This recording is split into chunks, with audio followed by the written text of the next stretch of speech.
Welcome everyone to Haven of Horror. As always, I am Subject, and I have Robert, Scotty, Oh Wild. no, I don't want to be Scotty Why not? because Is it because Scotty's the Scotty worst. doesn't know? That's true. Scotty doesn't know. He Uh, doesn't know what's coming. so so I meant to ask before we go live, just because it's bugging me. What happened to your nose? No, there's drunk Irish guy with a bowie knife. Happens.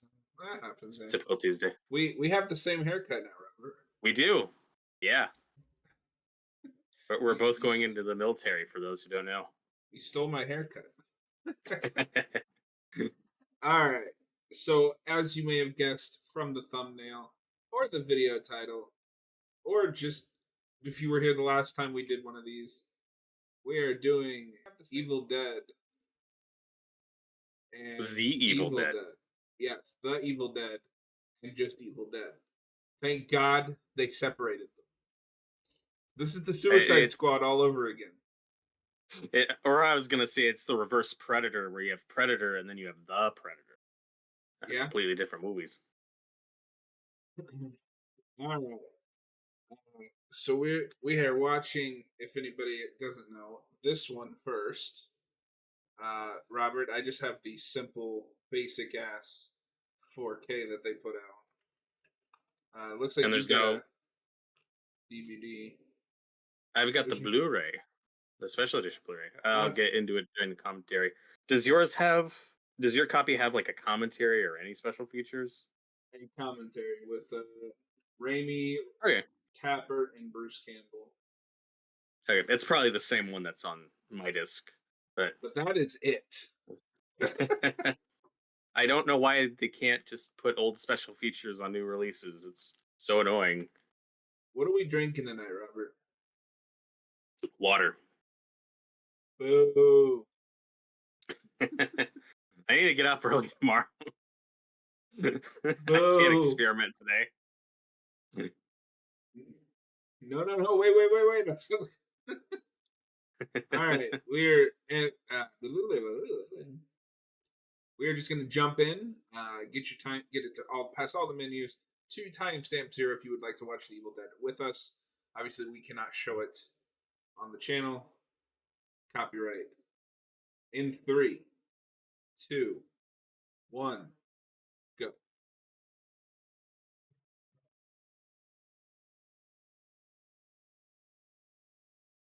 So right off the bat, which aspect ratio are you watching this in? Does your 4K have two options, or is it just one?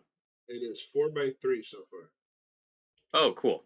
That's what I'm watching because this is, I believe, actually the full picture. This is not the cropped down widescreen version that was predominantly on DVD and previous home media releases. I don't think it was until Blu-ray when we actually got the full 4:3.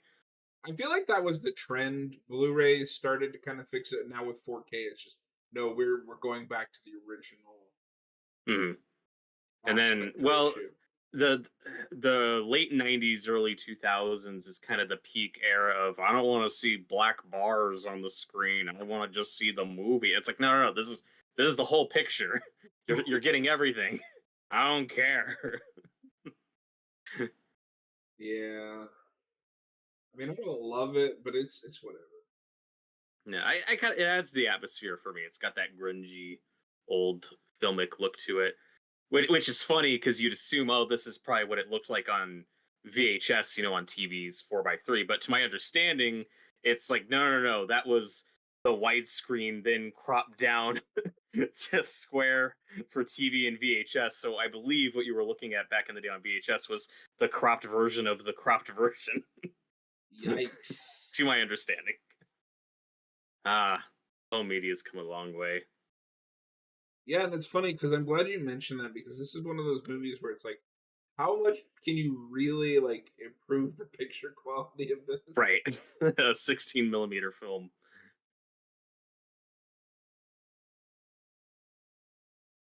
But right off the bat, we got immediate iconic POV demon shots, Sam Raimi's crazy camera work, and of course the classic Sam Raimi's car that's in all of his movies that Bruce Campbell hates with a burning passion and wants to destroy. But Raimi will never let him. The Delta. And there's Raimi and Rob Tappert waving.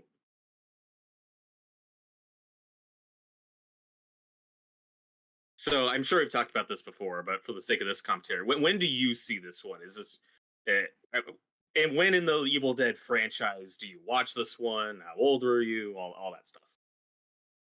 If I saw this one, if I didn't see this one last, I saw it second last. Because I start with two. Maybe I did see this one second. Would have been late teens, and I hated it. Oh wow, okay. Yeah, I was like, it's just it's like Evil Dead 2, but not as good. Um, that's the sign I've grown up. I love this movie now. Cool.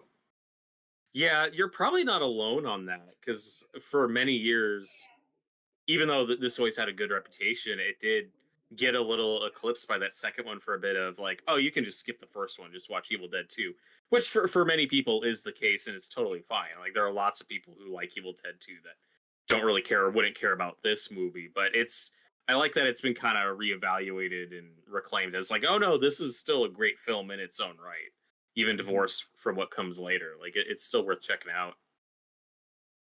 Well, and I mean, like I love this movie, but I would still say start with two. That's an And easier then go film to back. get Yeah. into than go backwards. Mhm.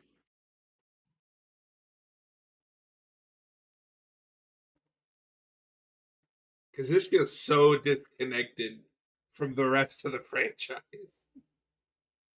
Yeah, Franchise. it feels like a decade of projects in the making to get to Evil Dead 2, to get to the masterpiece. Because before this, Raimi and Campbell make their Within the Woods short film. Like that's kind of where this starts as just a short film to show to potential investors to try to test. I think it was shot on 8 millimeter Mhm. and it's never had an official release. I think it was on YouTube at one point, might still be, but in just horrible grainy quality. I just couldn't watch. I was like, this is unwatchable. I can't. So I've never seen Within the Woods in its I would like eight love minute to. entirety.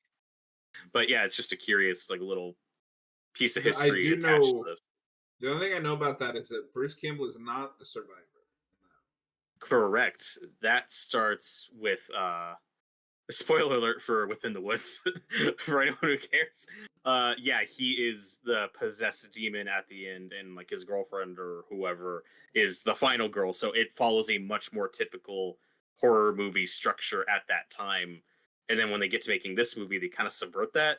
And then when you get to Evil Dead 2, they kind of have their cake and eat it too, where it's like, yeah, Ash is still a hero, but we're still gonna do the evil possessed Ash stuff. You get both.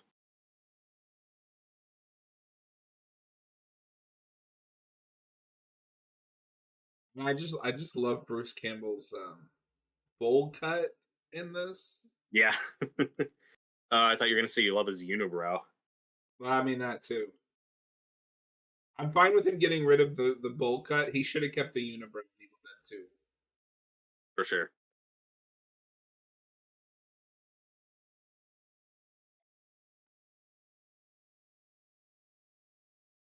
Is Scotty the like biggest dick in all of cinematic history? I mean, he's no Trent, That's true. but I mean, who God, is? imagine them in a movie together. I wish. And it's cool now that I'm older going back because the stuff that they use for props into are here already, like the deer Hmm. head. Uh, except the deer head looks like it was made for $1 this time.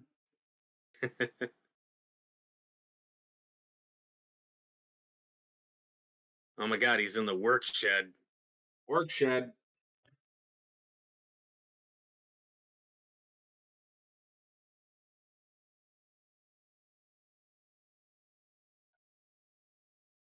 Now, do you think?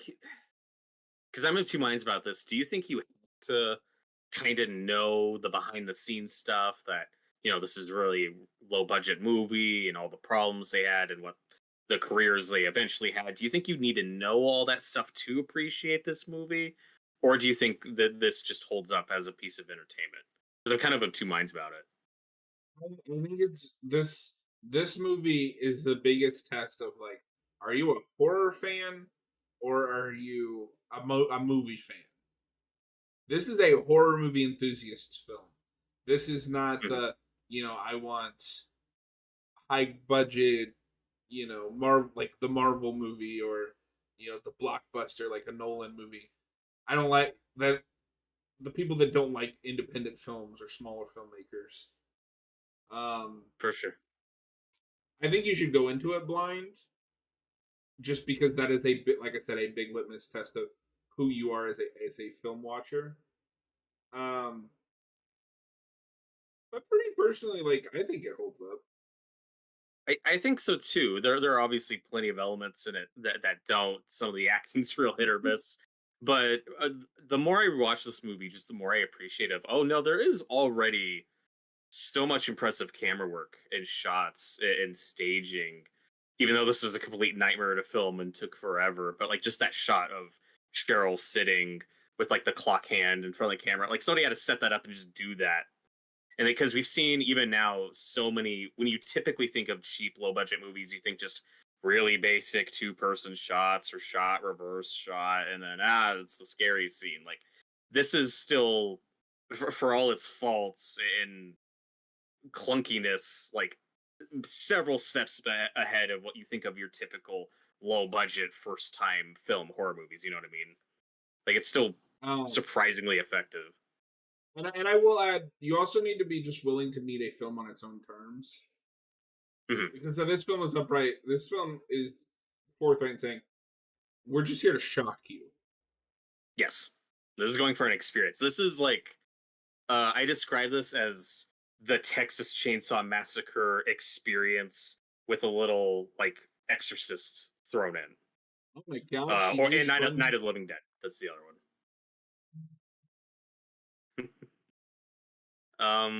So who's in so the I don't. cellar? That is a good question. This food looks disgusting, and I don't think I'd enjoy my stay here. This doesn't look like a fun hangout weekend with your friends. I will admit. Yeah.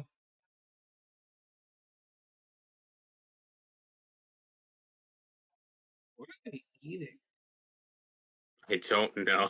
I've never thought Michigan about food. it.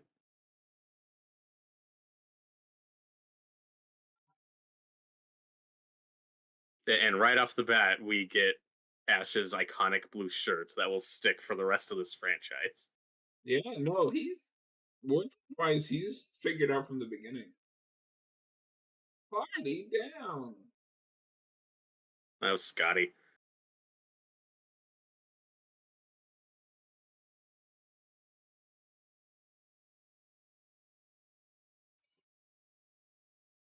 Then like this is that clunky dialogue. Like it's probably an animal. An animal? That's the stupidest thing I ever heard of. I Why? mean, that is beautiful. The Evil Being Dead so musical makes awful. a whole song out of Oh, that's great. So need to figure out how to watch that or just listen to that at some point. that. An animal. I think of this cast, Scotty's probably the worst actor, but again, it's part of Oh, the charm. I don't. I think it's Bruce Campbell. Oh, okay. I think he's bad in a different way.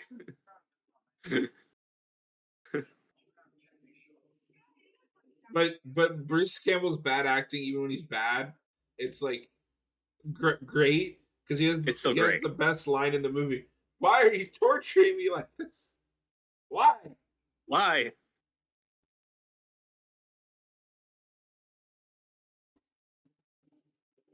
And of course, this movie's kind of legendary for just how difficult this production was. There were so many injuries, so many crewmen just left during it. It took forever. And like the actor who played Scotty, I think he's one who came back for pickups later. And his hair's way shorter, and it's really noticeable. Like watch Scotty's hair, and you'll figure out like, oh, this was like earlier in the shoot, or this was later in the shoot. And the film grain changes slightly. It doesn't match at all.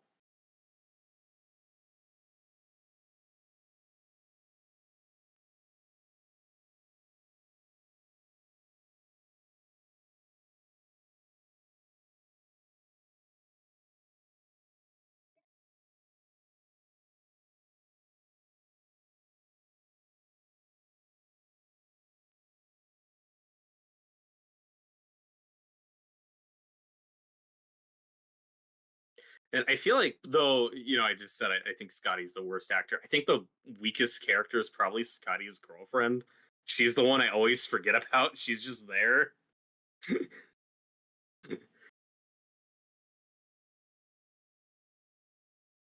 Even Linda doesn't Yeah, get to do a whole lot. We just remember Linda because she's the one who stays with the franchise in some capacity. well, but Scotty's girlfriend is the one that chews her arm off. That's true. That's a good scene. I mean, it's probably Ted Raimi in some of those scenes or whoever. Probably.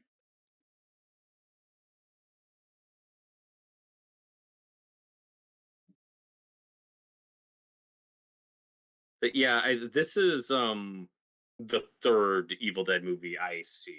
I see. I'm introduced to and see two in Army of Darkness, basically back to back, like within the same like couple of weeks. And then like months later, this one's on Netflix, and I'm like, oh, I should watch this. And I liked it, but not as much as the other two. But also around that time was when the remake was coming out, and I thought the trailer looked awesome, and I was really hyped for it. We'll obviously talk more about that later, but like I said, my appreciation for this one has just kind of grown with each viewing of it. I haven't rewatched this nearly as much as Two in Army of Darkness, but I do like it. I do think it holds up. It's a pretty damn good motion picture. It is. Power of cinema, baby. How dare you call Bruce Campbell bad? You can't feel the tension on his face.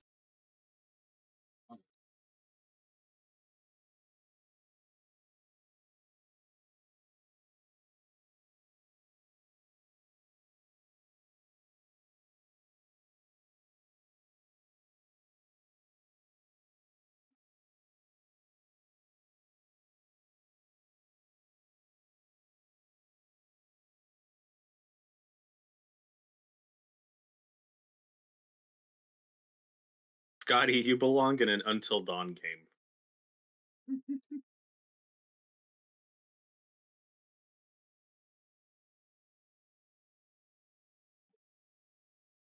And there's the Hills Have Eyes poster Easter egg. I don't know why Professor Nobi has a Hills Have Eyes poster, but it's fine. Hey, he was a big fan. It, Okay? sure, he That's can like weird oh, movies like that. we gotta add that to our list. Oh, that's true. There's a lot. Um, the Crazies was another one I thought of earlier, and I've never Ooh, seen either version. I have seen both. And Bro, and let there's me just the tell you, when you tell me things like, "Oh, I watched the original," like as the remake was coming out, it just makes me feel old. and now the remake's old. 11 years. Hmm. I always forget the dagger goes all the way back to this first movie because they don't use it a lot, except for No, like it's one just kind of scene. there. I always think of that as more of an Evil Dead 2 thing, but nope. Set up here, and there's our first version of the Necronomicon. It's a lot smaller than how it is in the rest of the franchise. It looks very shitty, but that adds to the charm. And you got Tom Sullivan's art is great. Mm-hmm. Except I don't know why there's a picture of the book in the book. Seems redundant. Don't read from the book. They're not gonna read it. They're gonna listen to a tape recorder. Which is consistent in both movies. That is true.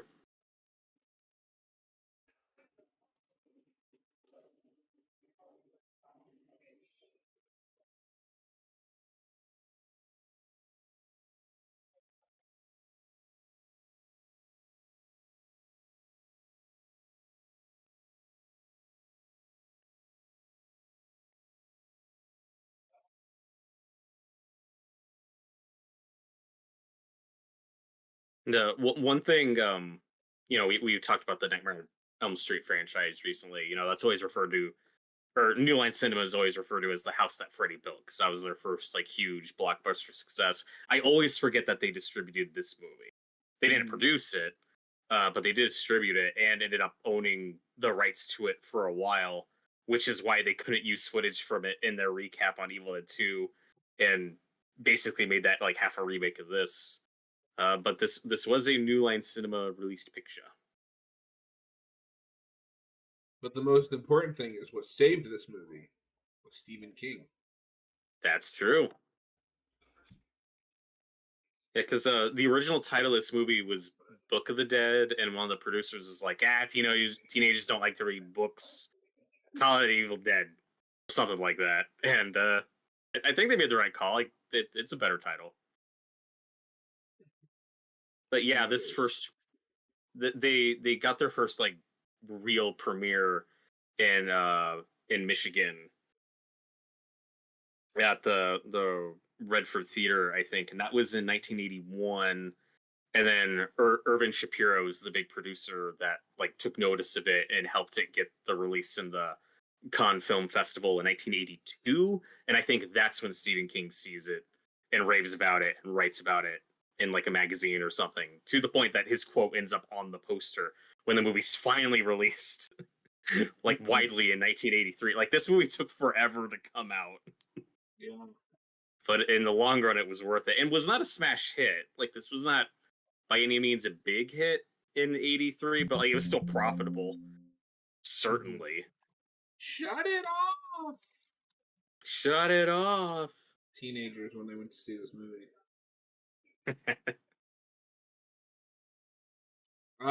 So I will say though, even I mean I don't know how accurate Wikipedia is, but it has it did make about 2 million at the time, which was kind of a huge deal. Yeah, still way bigger than what their budget was.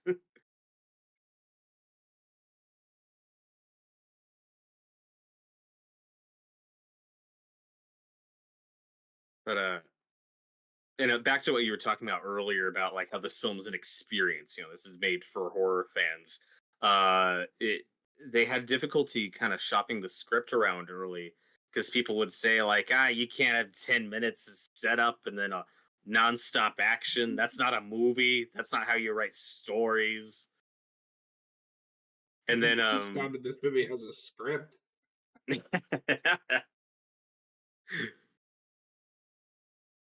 it's like, yeah, they become Deadite and kill, rinse and repeat. Yeah. And I think it was in that initial premiere in Michigan where like one of Raimi's professors, I don't think he went to film school, but he took film classes, and one of his professors saw it and was incredibly disappointed in Raimi and was like, the can't it's nonstop with the camera. It gave me a headache. You can't. It was driving me crazy. You can't make a movie like that. And he said that was like his first really disheartening review. Oh.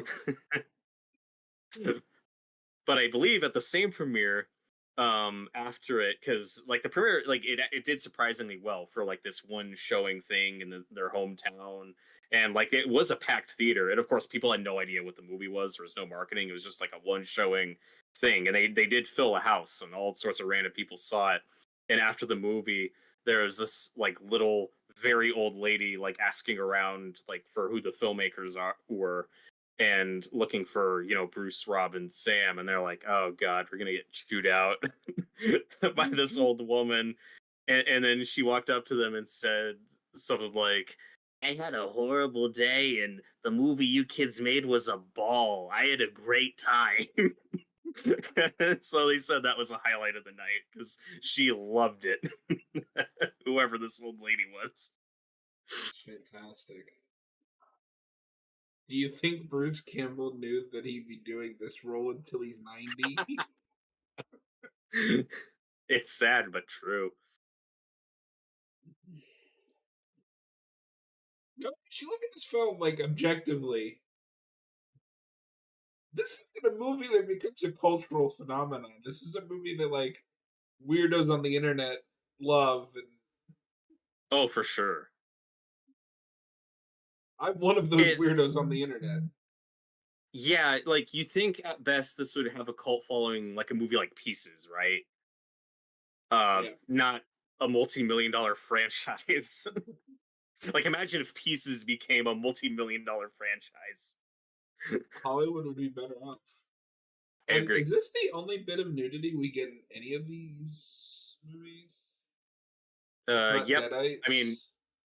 although you do ironically see some side boob in Army of Darkness in that completely pointless scene with like the slave girls the skeletons have that you never see again. I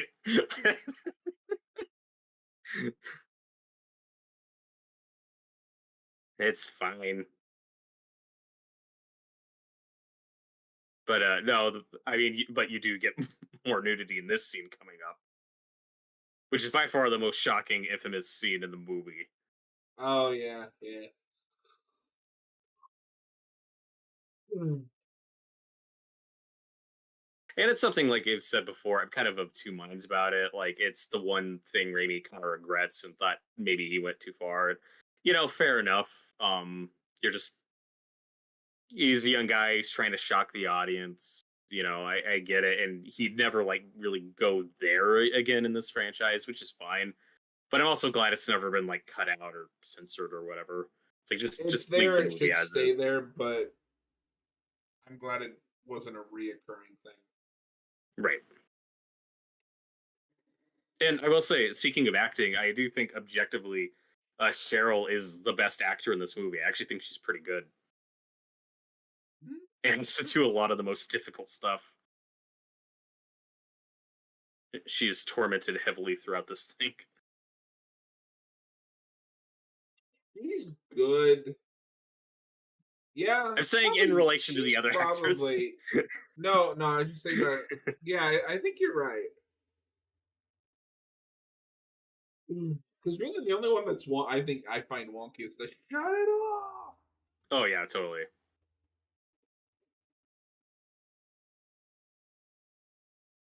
And like I said, I love the atmosphere. I love the fog. I love how the POV camera is like literally the cheapest effect ever for your big monster, and then it becomes the staple of the franchise. Franchise. Yeah, But yeah, no, it's awesome. join us. Maybe next week. Okay.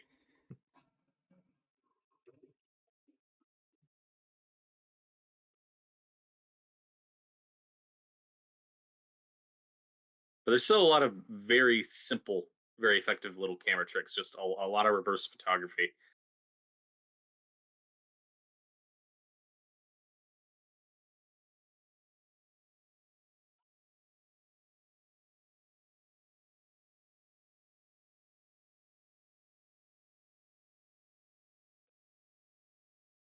But I will say, this is the scene in the movie where you're either in or out.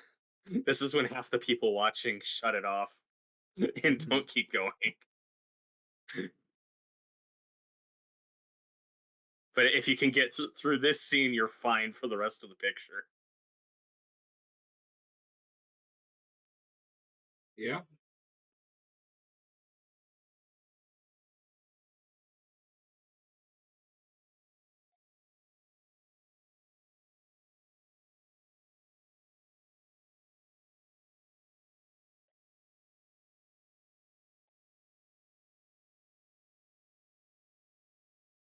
And I've never heard Raimi talk about this, but in terms of Deadites, like as monsters, I've always seen him as, or this movie as like, oh, this is like Night of the Living Dead meets The Exorcist, or it's like the Exorcist demon possessed trope just taken to an 11. Uh, They kind of stand out as movie monsters to me. yeah. Teddy and I were talking about this in the chat. I think the other night. I fundamentally don't see this as a zombie film like at all. It has maybe the same trope of a bunch of creatures attacking people in a house. Um, but I'm very old school Romero with my zombies. There are rules. They have to be Hmm. slow. They have to be dead first, and they have to eat human flesh or brains. Snyder's Dawn of the Dead is kind of in that weird area where it hits 3 out of 4 of them. But like, I don't consider 28 Days Later a zombie film. They're not dead, they're not slow, and they don't eat flesh. Uh, and neither do these Deadites. That's fair. And yeah, to me, they are Deadites. They're their own thing. I've never seen them as zombies, but I'm just sure that movies like Night of the Living Dead were an influence. And Resident Evil 4 even has its own Night of the Living Dead sequence where you're stuck in a cabin and have to fight off the Ganados. Oh, that's awesome. It's fucking difficult.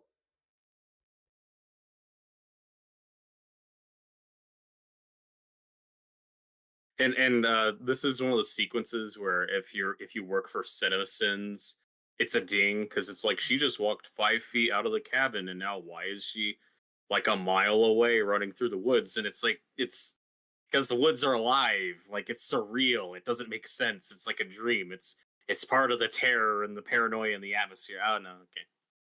I guess it's a CinemaSins plot No, hole. these are the kind of movies we used to be able to make before CinemaSins turned everyone into every little error is a problem with the film. Yep,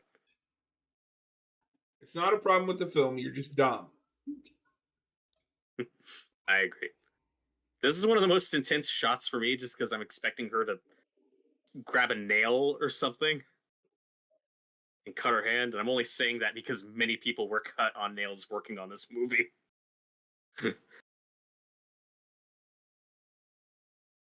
It seems real impractical. Like, why would you put the key up there and then stick it behind the?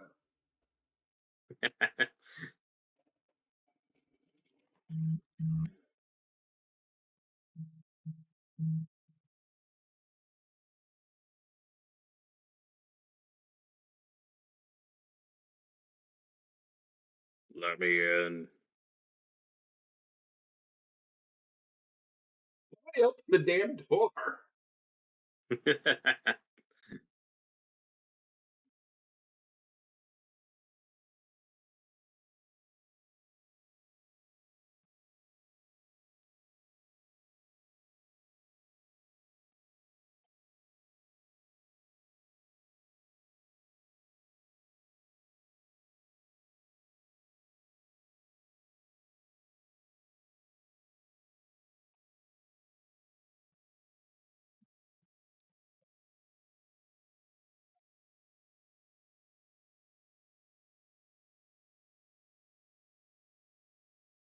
But if I am going to gripe about something and why I think Scotty's girlfriend is the weakest character, pop quiz. What is her name?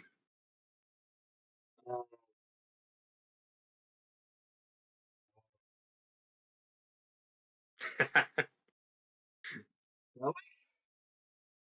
Her name's Shelly. Why would you name two of your three female characters Cheryl and Shelly? Which is why we always get confused. Like, wait, what was Ash's sister name? Was it Cheryl or Shelly? Because why would you do that?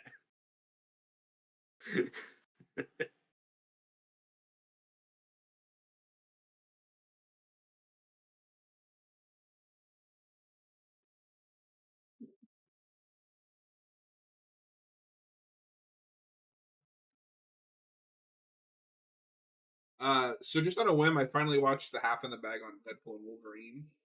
They Oh, loved it. they really enjoyed it. Yeah, that's a fun episode. Shocked. It was a good one. Yeah, it's an entertaining movie. Earlier today, I was watching their new horror movie ranking for the year, but Same. I haven't finished it yet. Oh, okay, yeah, because that's why I messaged you. I was like, oh, he loved. I saw the TV glow. That's where I cut it off. He was just about to talk about that,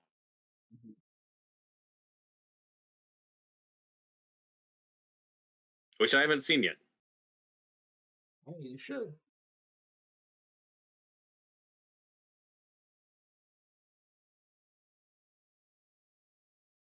Do you think that's making your top five, or is it getting bumped out?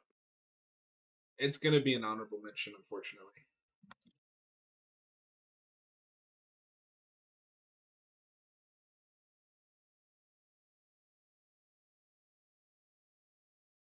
Because I really liked the experience of watching that. I don't know if I'll ever watch it again.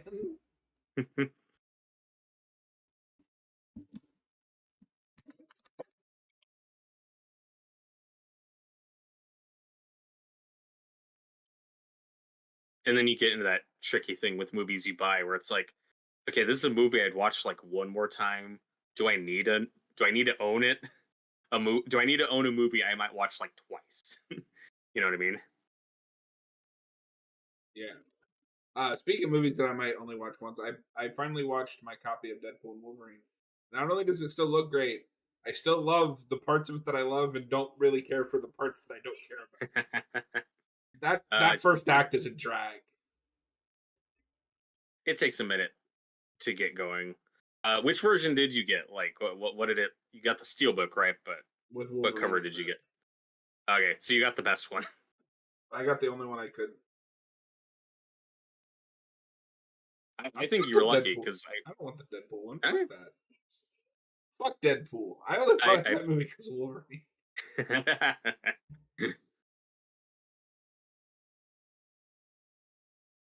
somebody turn off the fog machines.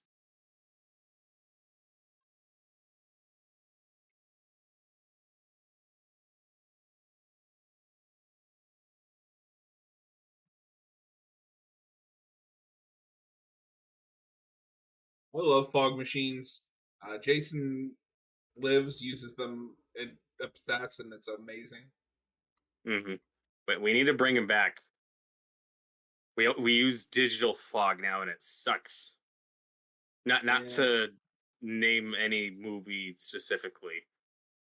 Not to name any Stephen King remake that came out within the last 6 months of this year with Uh, horrible, ugly digital fake fog.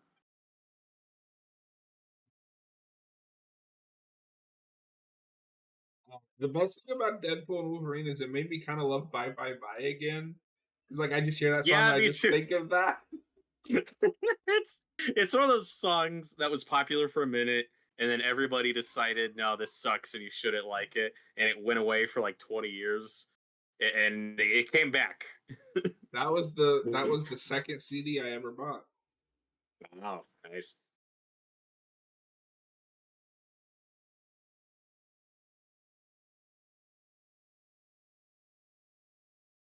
First one was a shitty like Flintstones CD when I was like 5. That's funny.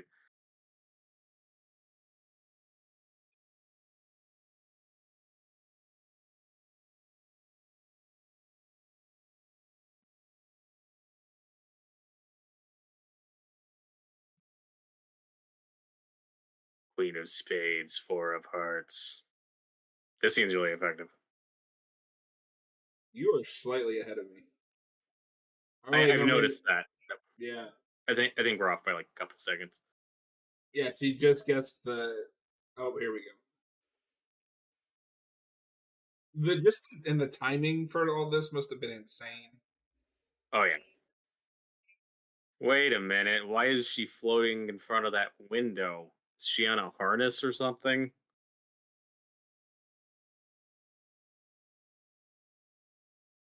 And this is for me by far the most effective visual effect in the movie. This makes me cringe so hard. It's so painful to look at. I hate it, No, it's but it's great. We're at the pencil scene. Ugh, brutal.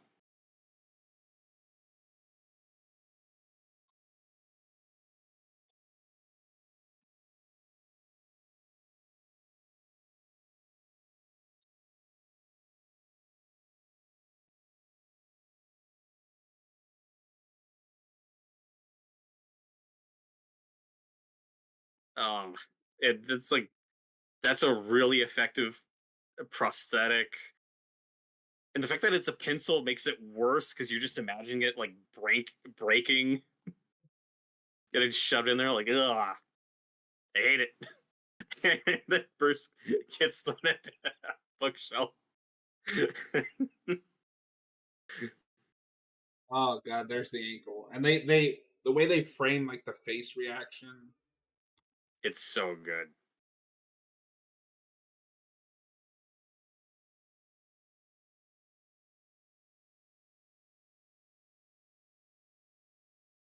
Here we're getting our first taste of Bruce Campbell torture. which is Sam Raimi's favorite trope.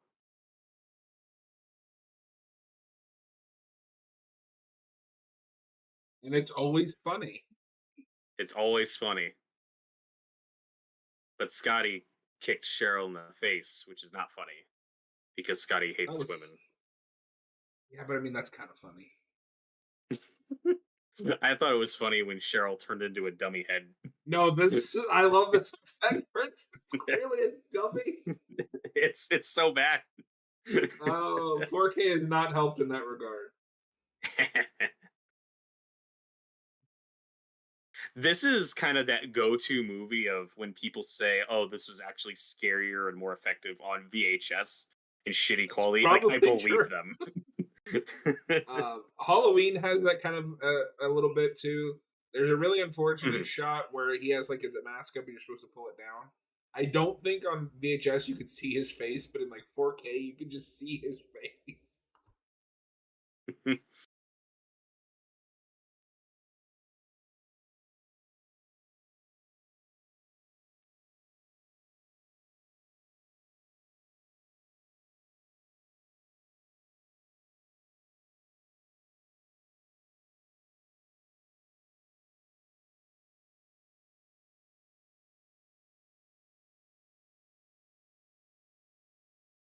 And these Cheryl POV shots are really cool. Like this is some of the creepiest stuff in the movie.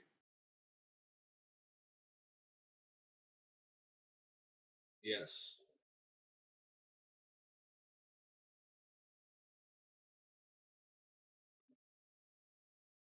Her eyes. What happened to her eyes?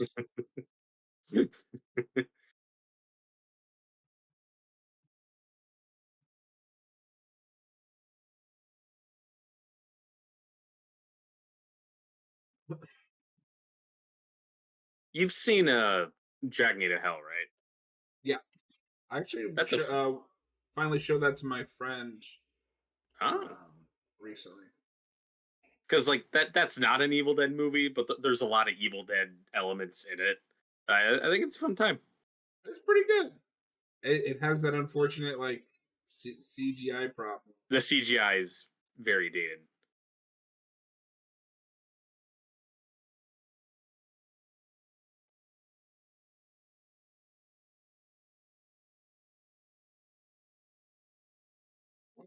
Her eyes.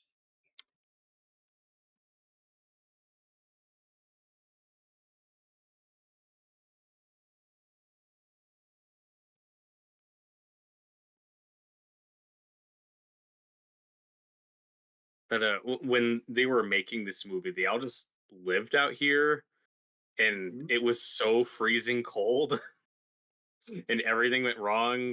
They had some equipment that was just stolen by people one Oh, night, so then oh they had to take yeah. shifts. I think he talks about that in his biography. Shins could kill. Yeah, probably. I still need to read it. Like, stop chatting on Discord and watch the movie. I've been chatting watching the movie.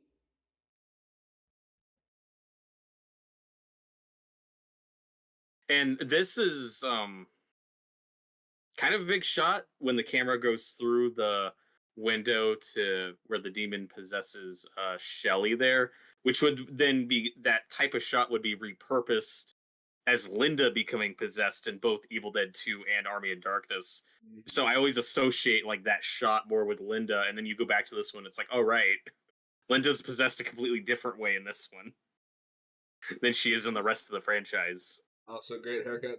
Thank you, Kyle. Man, are you Dracula movies with me while watching Evil Dead? I'm a multitasker. I had to confess that I unfortunately, at least on my last viewing, did not like Bram Stoker's Dracula. It's a great movie.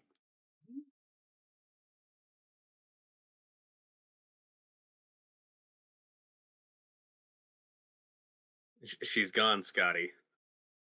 Hey, Scotty doesn't know. He doesn't.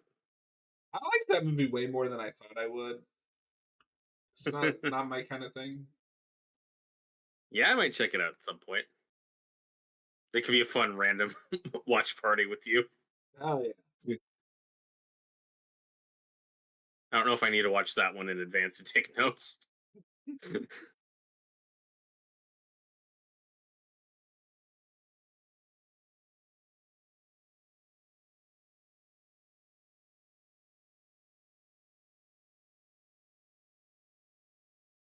I also just love how shitty this cabin looks. Oh, it looks horrible. This doesn't look like a good time.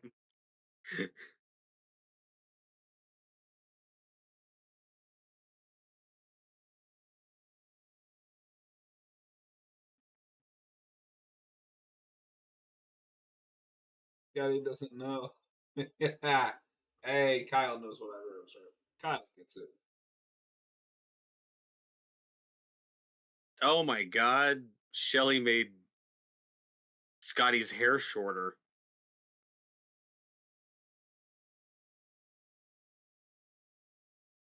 Very good.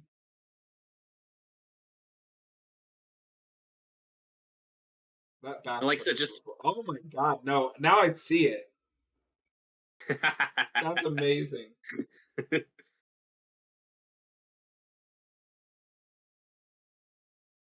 and like I said, some of these shots are so cool. We're just putting the camera. I don't even know how they put the camera in so many weird different angles in this cabin. And some of my favorite This is imagery in the damn movie. impressive for this kind of budget. Mm.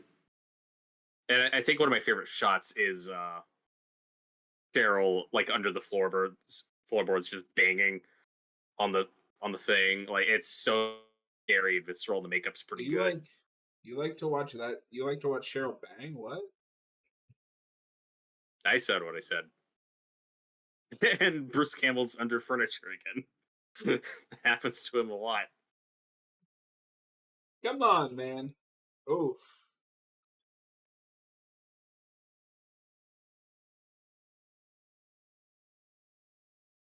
Oh my god. And that's part of the it's really just funny thinking about what Ash becomes later in this franchise, particularly with Evil Dead 2.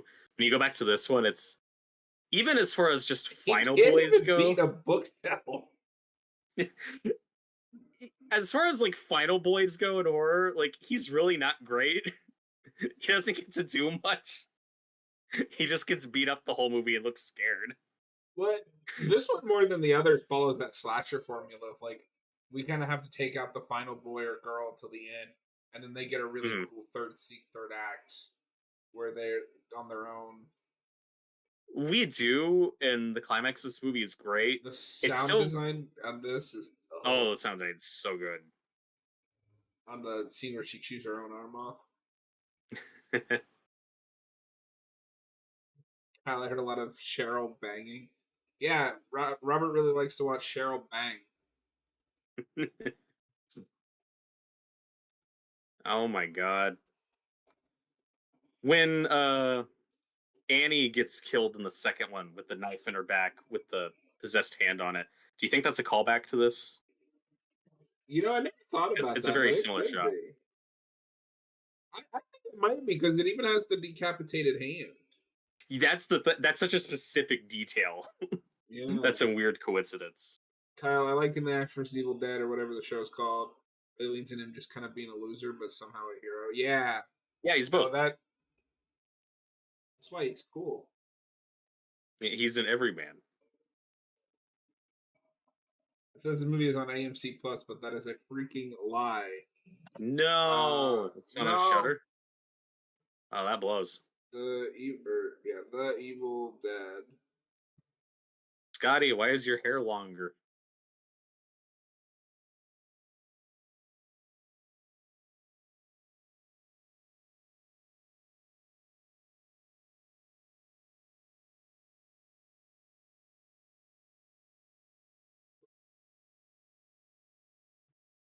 It's great. This is great. This is great. It's great. It's great. It's good. Hit Bruce or Campbell needs Ash. to dance like what's his name in Part 4. Crispin Glover. I Yeah. agree with that. I love how on our thumbnail and in some of the advertising after the fact, one of the iconic VHS covers from this is Bruce Campbell with the axe on his shoulder.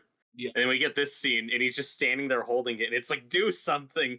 And then Scotty just grabs it and starts hacking her up. It's like, oh, uh, come on, Ash, gotta do something. Yeah, that's weird. It's not showing for me either. Weird. Weird.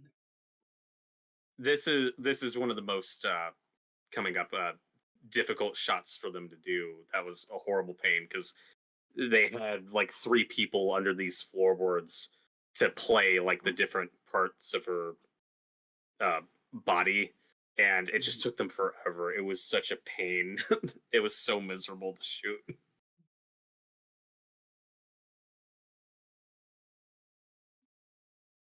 Yeah, it looks like it's not available through Amazon AMC Plus. You have to have like AMC Plus itself. Oh, that's dumb.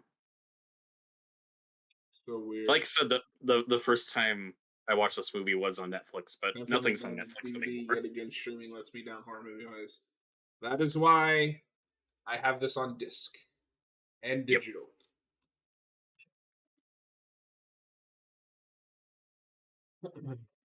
And I'm not even an anti-streaming. It's just it's a backup plan. Right. Well, we talk about physical media a lot on this channel, but I like both. I like owning a physical copy, but if it has a free digital copy, then I'll load it onto my account and have it there because it's always nice to have that backup. Like if you're traveling or something, then you just have access to your stuff digitally. Oh yeah. It's a good backup, but I would never just exclusively own everything digitally.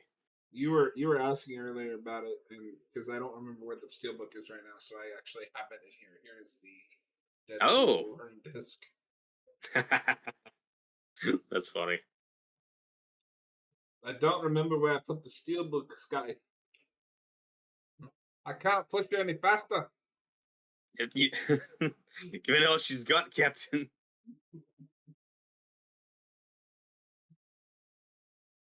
I know it's already English, but like movies should be required to have a Scottish dub, just because that sounds hysterical.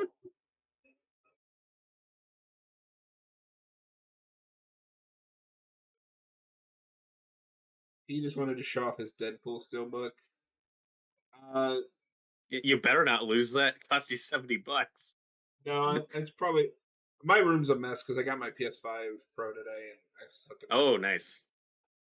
Yeah, I gotta clean it.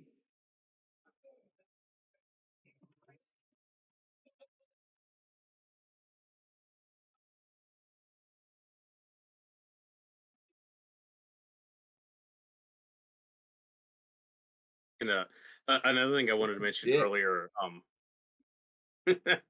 Oh, Scotty.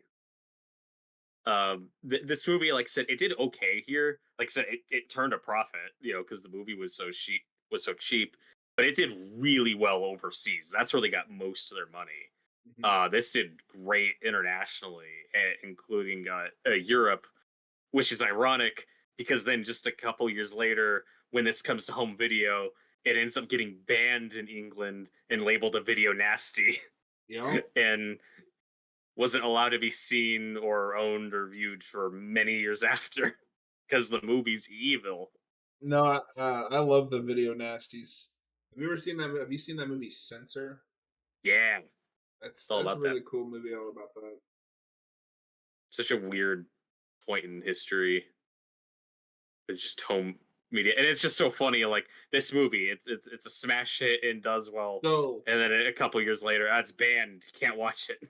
so because we talked about this a little bit earlier, her turning the affection there, that is a lot like the shot of Ash's hand getting corrupted. Yeah, good call. That is very similar. And again, really simple, but just takes forever I because love Scotty's like, I'm getting out of here. 2 minutes later, help!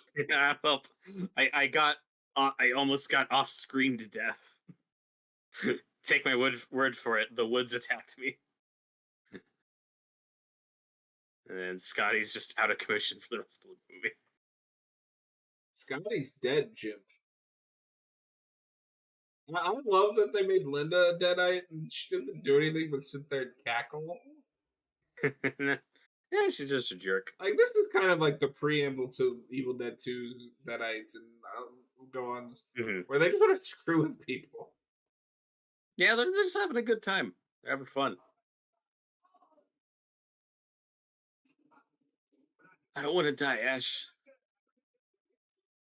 You're not gonna leave me, Ash, like I left you, right?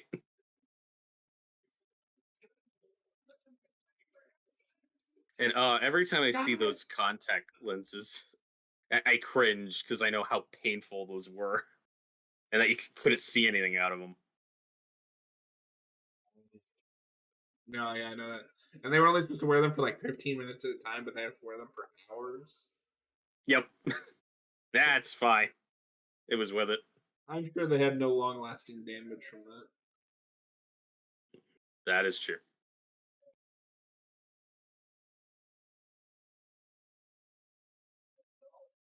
All right, 53 minutes in, and I guess pay free trial to AMC Plus, even though I have AMC Plus on Amazon. Streaming services. Can can you be better? Do the only thing I can say is do we have to do better.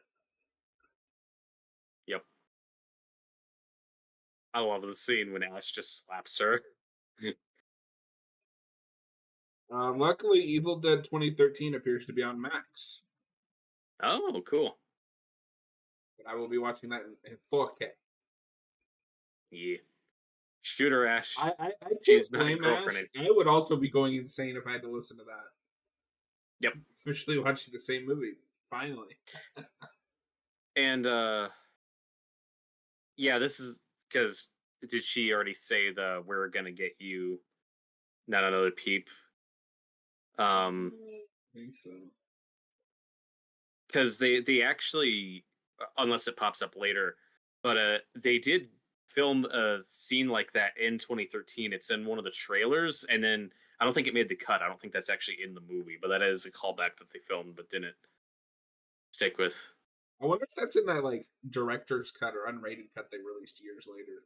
I've never seen that unrated cut. I think it's only like a minute or two longer, so like I have whatever. not seen But it either, but I'll check it out at some point. Scream Factory put it on their 4K. Oh, cool. That's good. Hey, look, No, it's Linda's just all really right. weird because they released that like a decade later, and I was like, I like that movie, but is Why? anybody asking for this? Yeah, it was weird.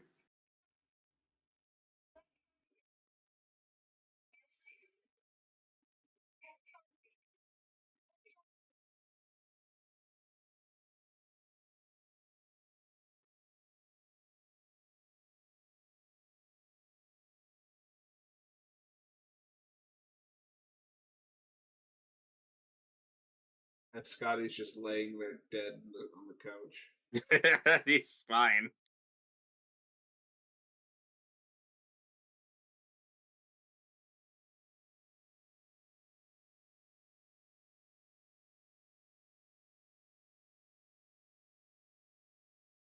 I like Evil Dead 2 Cool. better, pretty much the same movie, just more fun, plus not Scotty.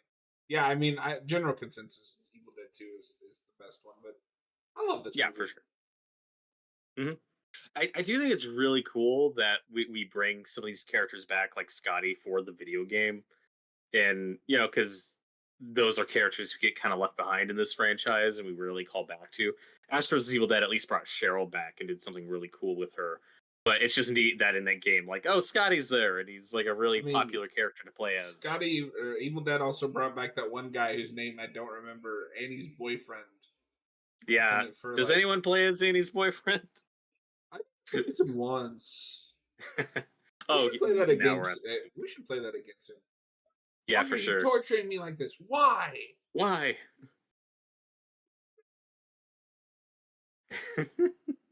Oh my god, just shoot her, please. If I get charged for this AMC account, I'm suing Haven of Horror. Uh, Robert will take that.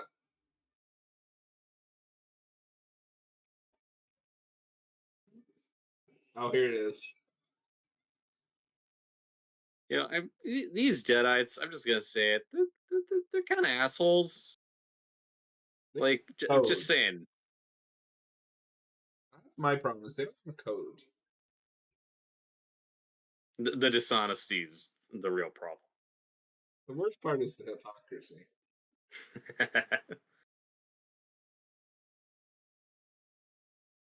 So as a kid, I was never the like outdoorsy. Like I didn't mind going outdoors, but I didn't really like like laying down in leaves and like jumping around in leaves. So that would be hell. Just have to like writhe around in the leaves for however many shots. That's the real terror. Yeah,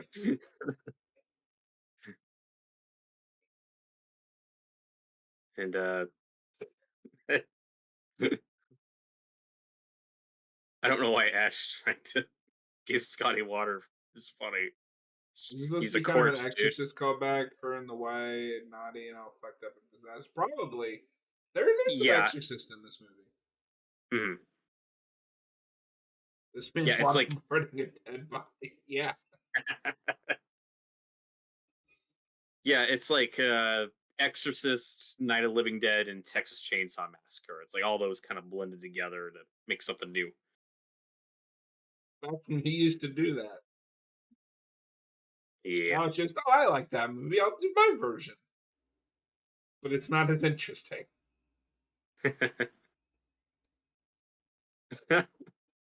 You stabbed And me. this is such a this is a perfect movie that rides that line where a lot of people who see this, like, you can just get so much variety in reactions. You can get screams, you can get laughter, but it's all genuine and fits together, and something that Raimi would really lean into with the second one, which is deliberately campy. Um, there is a bit of so bad it's good here, but again, it's just part of the charm and the entertainment value.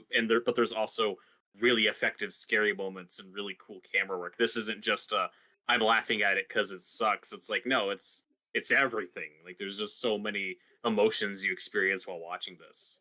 Yeah, and the difference between this and something that, because you mentioned so bad, so good, or so bad, it's good. The modern day so bad, it's good is kind of like Sharknado. The difference Yeah, between that and this, these people aren't trying to be bad, they're just making a movie. Sharknado is right. trying to be stupid, and that loses some of the charm. Like, I agree. sincere, just give me a sincere attempt, please. Oh yeah, that there is no more sincere movie than this one. I don't care how dumb the premise is. I have been made to love a movie about zombie beavers. I will be won over. I don't know if you've seen that, but that movie's actually really funny.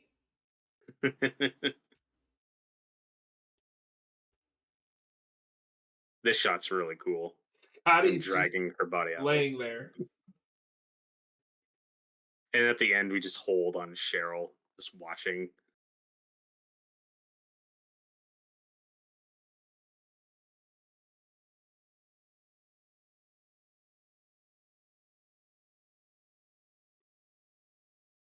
And this is where you get some of that early Sam Raimi montage, just the quicker cuts to all these little and close ups to all these things he's doing when he's tying up Linda, going for the chainsaw. Like, that sound effect makes me laugh every time with and it's just the same thing over and over again with the chains.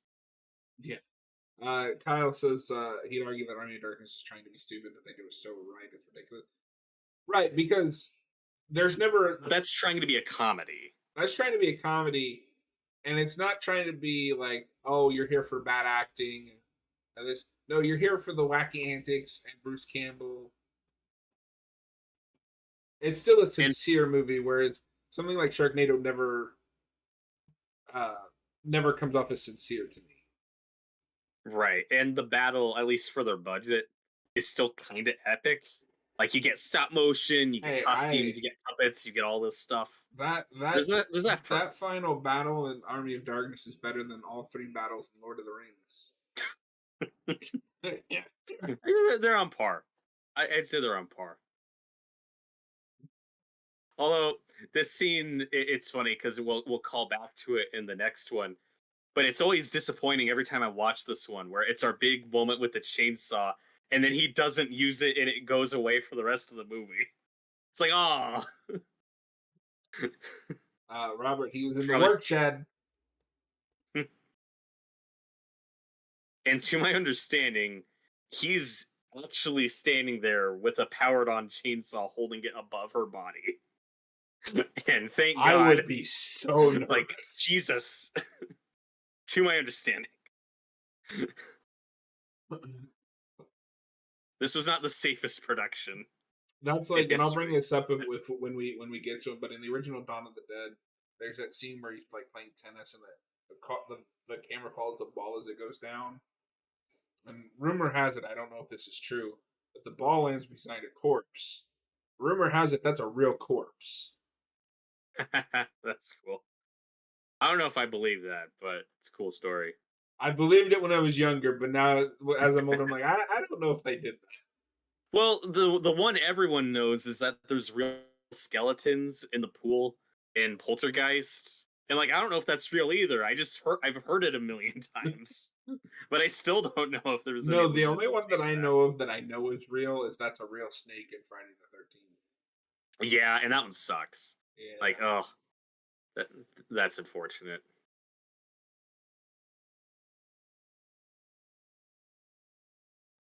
But what I was gonna say earlier with the chainsaw, it's really cool that we call back to it in Evil Dead 2 when he has Linda's head and he's going to destroy it, but then he can't. But then he musters up the courage and actually does it. And you get that amazing shot of his shadow, like just hacking up her head, and blood's going everywhere. It's so good. It's like, yeah, here's what we couldn't do in the first one. Now we get to actually do it. Oh yeah, they deserved that poor. They murdered that poor snake. Snake, he deserved better. I am legit sad about that because that was actually a guy's like pet snake. They got permission to use in the movie. Yeah, and then they just fucking killed it on camera. And he was really upset about it. That's it. And I don't like snakes, but that's still right. Like, I don't even like snakes, but I'm still annoyed about that. It's the one scene of the movie. I'm like, you could cut that out. I don't. You can just cut that out of there and it'd be fine. Why did you do that? I don't know. I've always been indifferent to them killing it, but I didn't realize that that was somebody's pet. Yeah. No, fuck you, Sean Cunningham. And I don't know the whole story. Like, there could have been a miscommunication thing, or whatever. The guy probably had more than one snake. Like, I don't know if it was his only pet snake, but it's still annoying. Is Friday the 13th the only franchise where the creator is like the worst part of the franchise?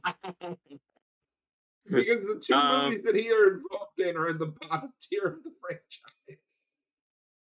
I mean, at one point, people would have said George Lucas, but that's a different conversation.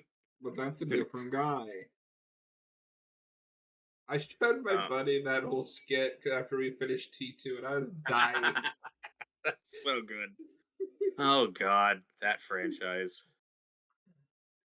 But the John Connor in Terminator 3 isn't the John Connor that was in Terminator 2, but he's in Terminator Salvation. That could have been their whole review, and I would have been fine with it. Me too. This scene's one of my favorite funny moments when he's just hitting Linda with that big beam. It looks so goofy.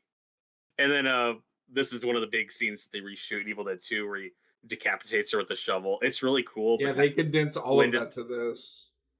They do. I was just backing you up on the whole thing. You guys taught me something today. I did not know about that. They don't. Oh, okay. As far as I'm aware, they don't even mention that in that documentary. Yeah. Yeah, I sent you that too. Because you could just do that same skit for Halloween.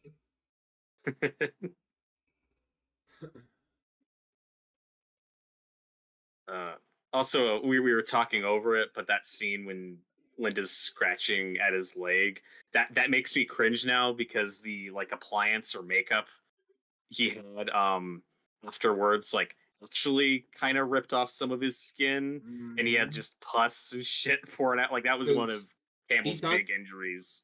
He talked a lot in his biography because it was so cold. All of that fake blood and corn syrup would just like stick to them. Yeah, and, like their clothes would be brick bats. Oh god. Didn't he break his ankle or something? I feel like that's the thing I heard. Yes, that's why he's limping in some shots. Okay, because if I recall the story correctly, there was like this really difficult scene. It might have been the Linda scene outside that took them forever to finish, and they finally finished it. And he did like a little victory skip in the air, and his foot landed on just like a sheet of ice on the ground. It just shattered his ankle, Ooh. if I recall the story correctly. But yeah, there were so many injuries during the making of this picture. Yeah, and you can tell because like, and then you can tell just because most of these people did come back and do more stuff. Yeah. Kyle says you're not recalling this. Never mind, he's just joking. Oh my god! It's someone who This looks is vaguely like Linda, Cheryl. and again, the Holy energy is just shit! so good. Like that shot of Bruce jumping over the camera. Like this is when the energy really picks up. Yeah. No, this movie's never Back door. boring. No, not at all. Although I do still like sometimes turn away a little bit during the end with the stop motion. It's gross. Ah, it's great. I It's love so good, but it's also like, oh no, sorry, it's not the stop motion. It's the like I don't know what it is, but like the rotten oatmeal or whatever that Oh starts yeah, coming like the out. mashed potatoes Oh, and bugs. Ah, it's glorious. Kyle says when he watches these movies, he just reminded of his ex girlfriends. The girls No. in this movie just wear less makeup. Got him. And we were talking about Campbell's acting earlier. I think his best stuff in the movie is in the third act when he's being tortured and scared and chased around. Like that, there is a lot of just that good Evil Dead 2 proto stuff here, right? Yeah. I actually think he's pretty good at some of these scenes. The terror is real. No, and you get some stuff that is doesn't come back for two, like the movie projector and the light bulb with the I blood love in that it. scene. Yeah. And then it's scenes like that where I'm like, wait, was that Evil Dead 1 or Evil Dead 2? There's a bunch of moments like that. And then after versus Evil Dead, they're like, it's all canon. It all counts. Who cares? It all happened. Don't tell me it didn't happen. I saw it happen. Oh my god.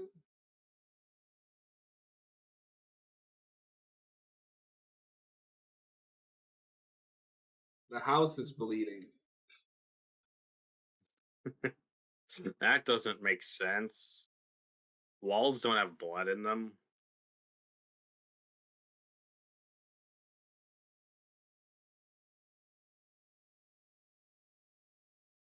Kyle, Mr. Campbell's soup said these movies probably ruined his career because he could never get out of its shadow.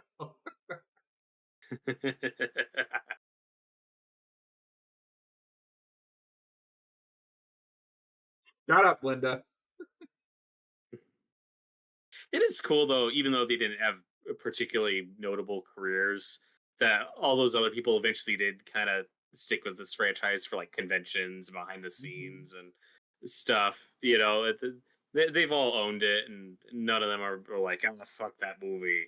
I should have never done it." Like you see with some other actors in some other horror films. Mhm.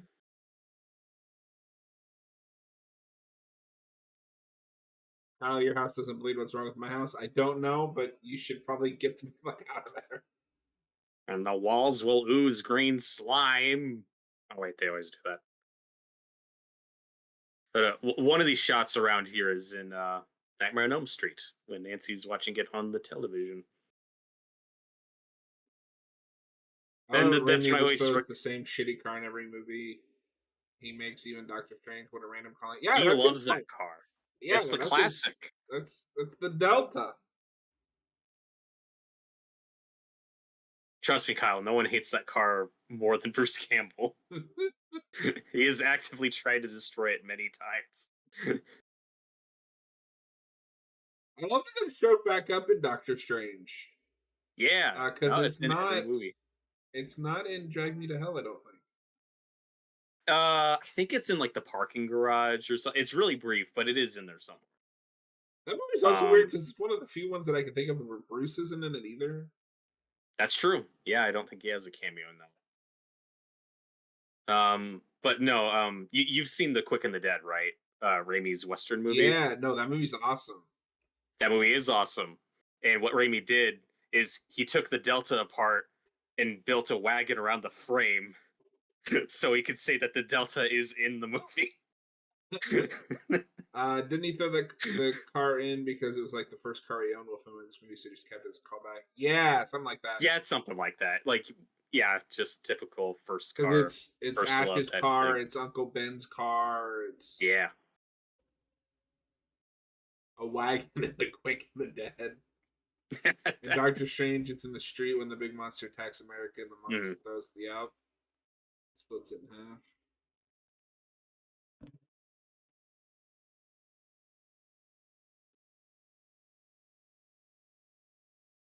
And to be fair, there might be some movies in the 90s where it doesn't appear.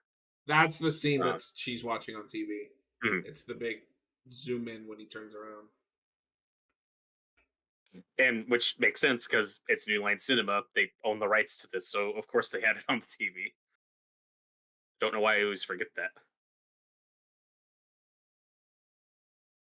Well, and Wes got lucky with that because I mean that was definitely a Wes Craven choice.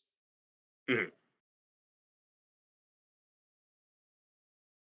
And then here we get the mirror gag, which we kind of call back to in the second one, but we do something different with it.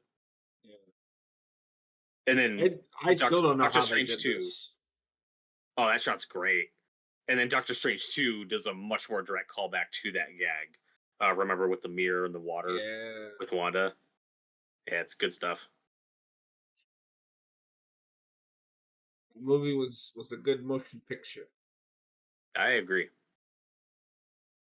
Come on, Ash. Do something. Man Come up. on, do something! Just like poking him with a stick. The best call ever to a real movie is Halloween 3, season of which people watching Halloween 1 during the movie marathon. Genius. Yes. Why do people say Michael isn't in that movie? He's right there. He shows up twice.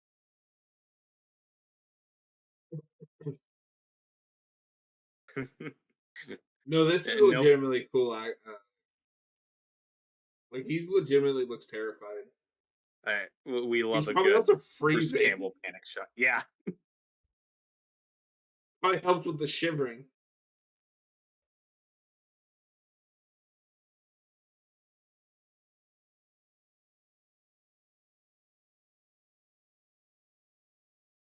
Uh, Granted, no, I mentioned earlier about how much Bruce Campbell hates that car. I don't know if he hates that car as much as he hates the piece of jewelry that Ash gives to Linda. That horrible, ugly, cheap jewelry that he can't stand. I was like on Halloween 3, like 50-year-old man bangs a 20-year-old model up. There's no reason to. They just bang and move on. Yeah, eh, it's the 80s. I guess Tom Adkins was a sex symbol? Question mark. John He is in Carpenter John thinks Carpenter he movies. is. I wonder what John Carpenter thinks of this movie. I feel like he'd like it. Probably. Kyle, they bring back that deadite knife in the show. Yeah, no, the daggers.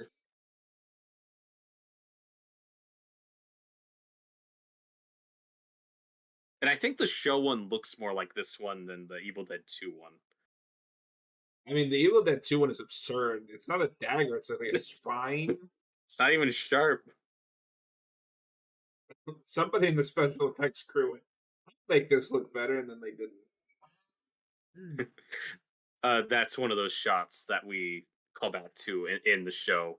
That's really cool of Scotty sitting up and he's all deadite possessed. Cool stuff. And that, if you're a wrestling fan, that is the Undertaker's signature. Like, oh shit, it's not over. Where he Yeah. set up. Nice. This scene is so gross. It was until I got old enough to realize, wait a minute, that's just paint.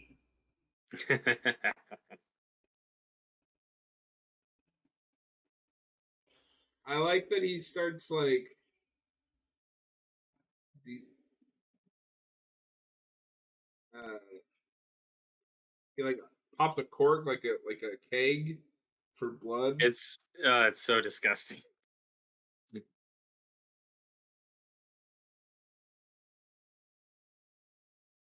Ash, you're supposed to say work shed. Wrestling is dumb. I paid $60 for the WWE game and haven't touched it, so I'm dumb. WWE 2K24 is so good. I keep trying to get Robert to start a wrestling podcast, but he's a chicken. That is true. And Kyle, if you want to hear more of our thoughts on Halloween 3, we We did did a commentary on it, commentary. if you weren't there. This I think is much more gross, where he's like just chewing on his leg. Oh yeah. Oh, And like I said, it's not even much of a fight. It's just Bruce Campbell getting tortured for 10 minutes. yeah.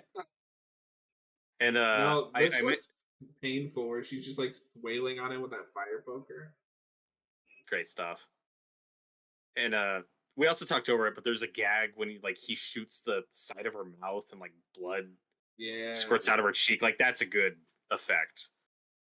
Um, and I mentioned this during the Evil Dead 2 commentary, but the reason for that shitty necklace and why it's like a little magnifying glass thing is the original plan was like the sun was supposed to be coming up and the sunlight was coming through the window, and then Ash would hold up the necklace to like refract it, and that's how he'd burn the book and defeat them. And it was just a shot that just didn't work. Like they couldn't get the effects or the lighting or whatever, and they just abandoned it. And they're like, what if he just throws it in the fire?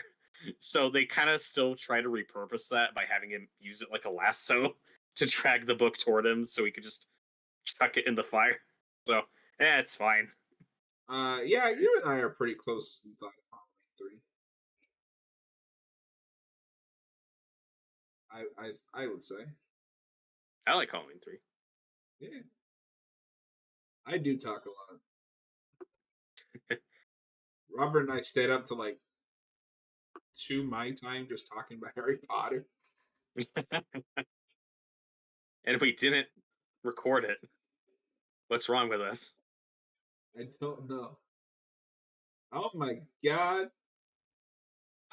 It's so clunky, but I love it. I like the stop motion like superimposed onto the regular footage. Like doesn't match perfectly, but it still looks cool. Yeah. Like when the book's face opens up and the tongue comes out, it's very goofy, and we do a lot of stuff like that in the show.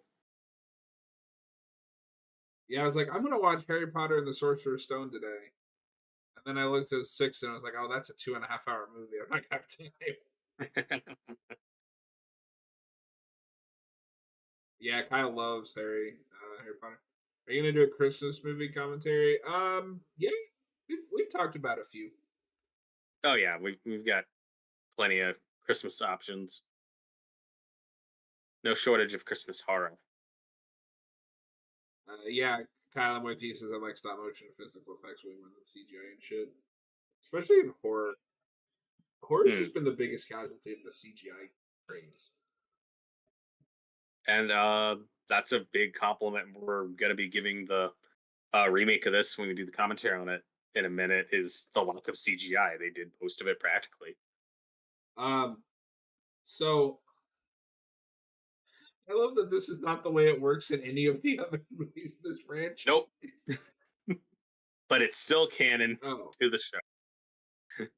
I love though, like when the bodies burst open and like the big demon hands come out. It's great stuff. yeah. I don't like the mashed potatoes. It's so gross. Join us. Black Christmas is yeah, you totally saw that other girl in half with a chainsaw in real life. Of course. You haven't seen that other Hmm? actress after that movie, have you? Nope. It's all about the art. And then Black Christmas, yeah, we're definitely going to be doing that one way or another because that's also on this giant list of original and remakes that we're doing.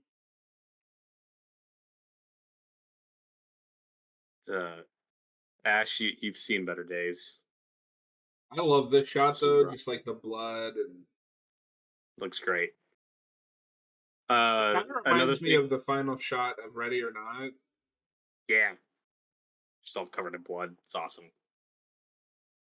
Another thing I would have mentioned in the commentary that Bruce Campbell talks about, like this was such an exhausting, painful shoot that when it was all finally done, this was like his Vietnam, where when he went home, he slept on the floor for like 2 months and grew out a spear. And his mom's like, son, why aren't you sleeping in the bed? And he's like, we didn't sleep in beds there. I can't go back. Like Would this y'all scarred do? him for a while. Would y'all do Violent Night? It's not really horror, but bloody action. Chris. Probably not, because that's not a horror movie. That's an action. Yeah, The first thing we're doing but though is Anna and the Apocalypse, because this bastard over here hasn't seen it yet. that is true.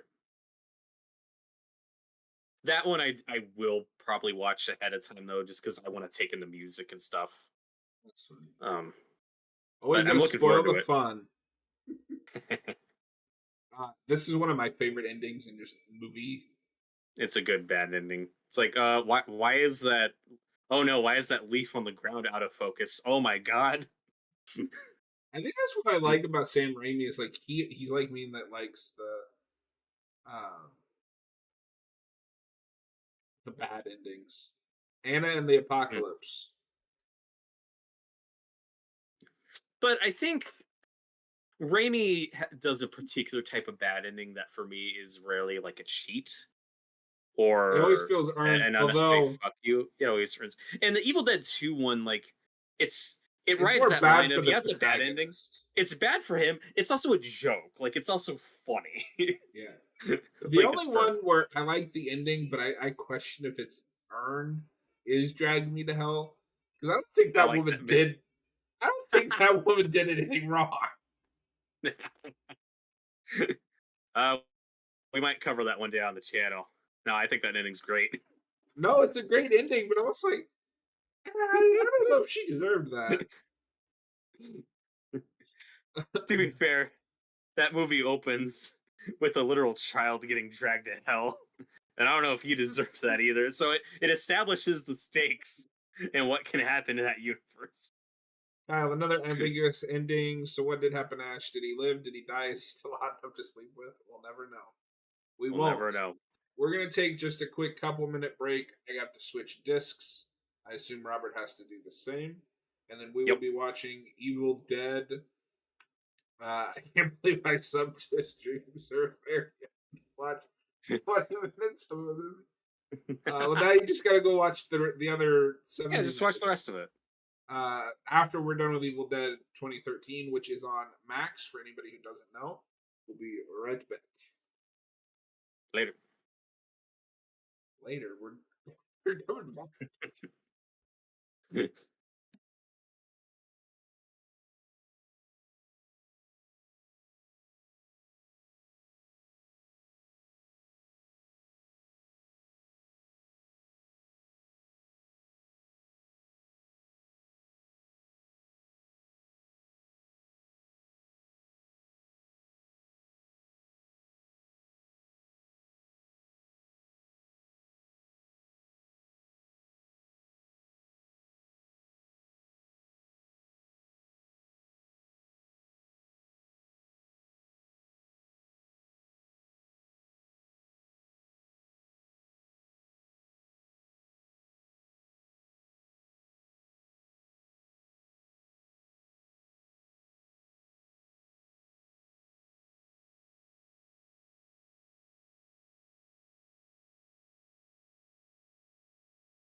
So, breaking news: Tony Todd has passed away at the age of 69. I just saw that. That sucks. Way too soon. Way, way too soon. Um, No, Tony, we were just was just talking about him yesterday about on the Final Destination movies. How I went into those thinking that oh, that's like his other big franchise outside of Candyman, but he really just has cameos in some of them. At least at the fifth one, he gets like 3 scenes, but he's great. This really sucks because Tony Todd was awesome. yeah, I did not expect to be reading this.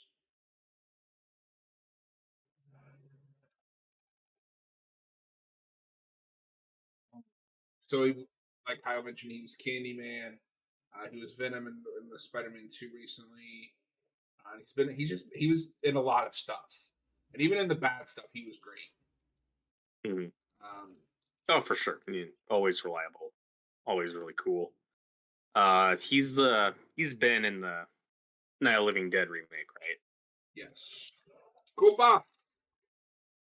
Do we still need to add that to the wheel, or do we just have Dawn and Day? It's on there.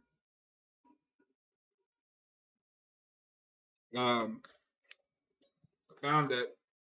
There it is. Yay! Oh, that looks awesome. Bright light in a shitty movie, exactly. But we are gonna keep rolling. We're here to For sure. watch Well, Evil Dead. yeah.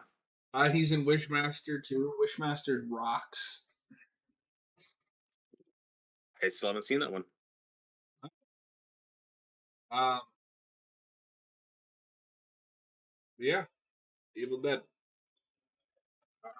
Let's just hop into it. No, you do need to restart the timer. Of course. The one's still going. 1 second.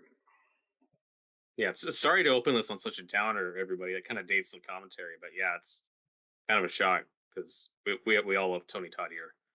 We love Tony Talk about Todd. him a lot. All right. Uh, Where did my Blu-ray remote go?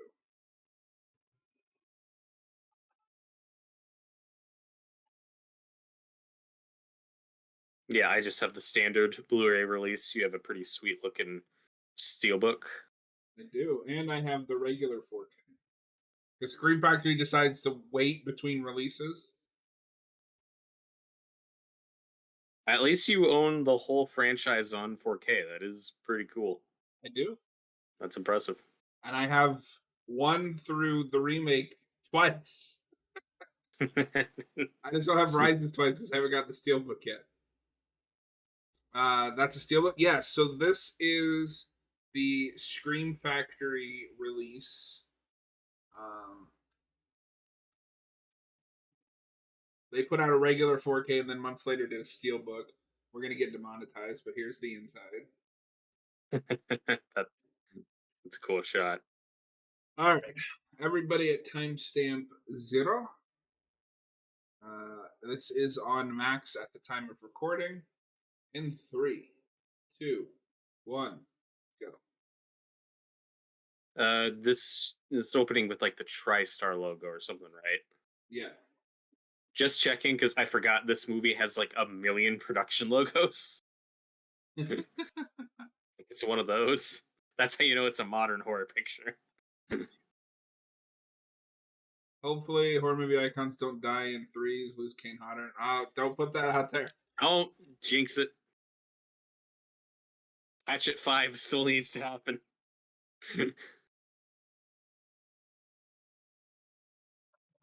Send me all your steelbooks. Buy your own, you bastard.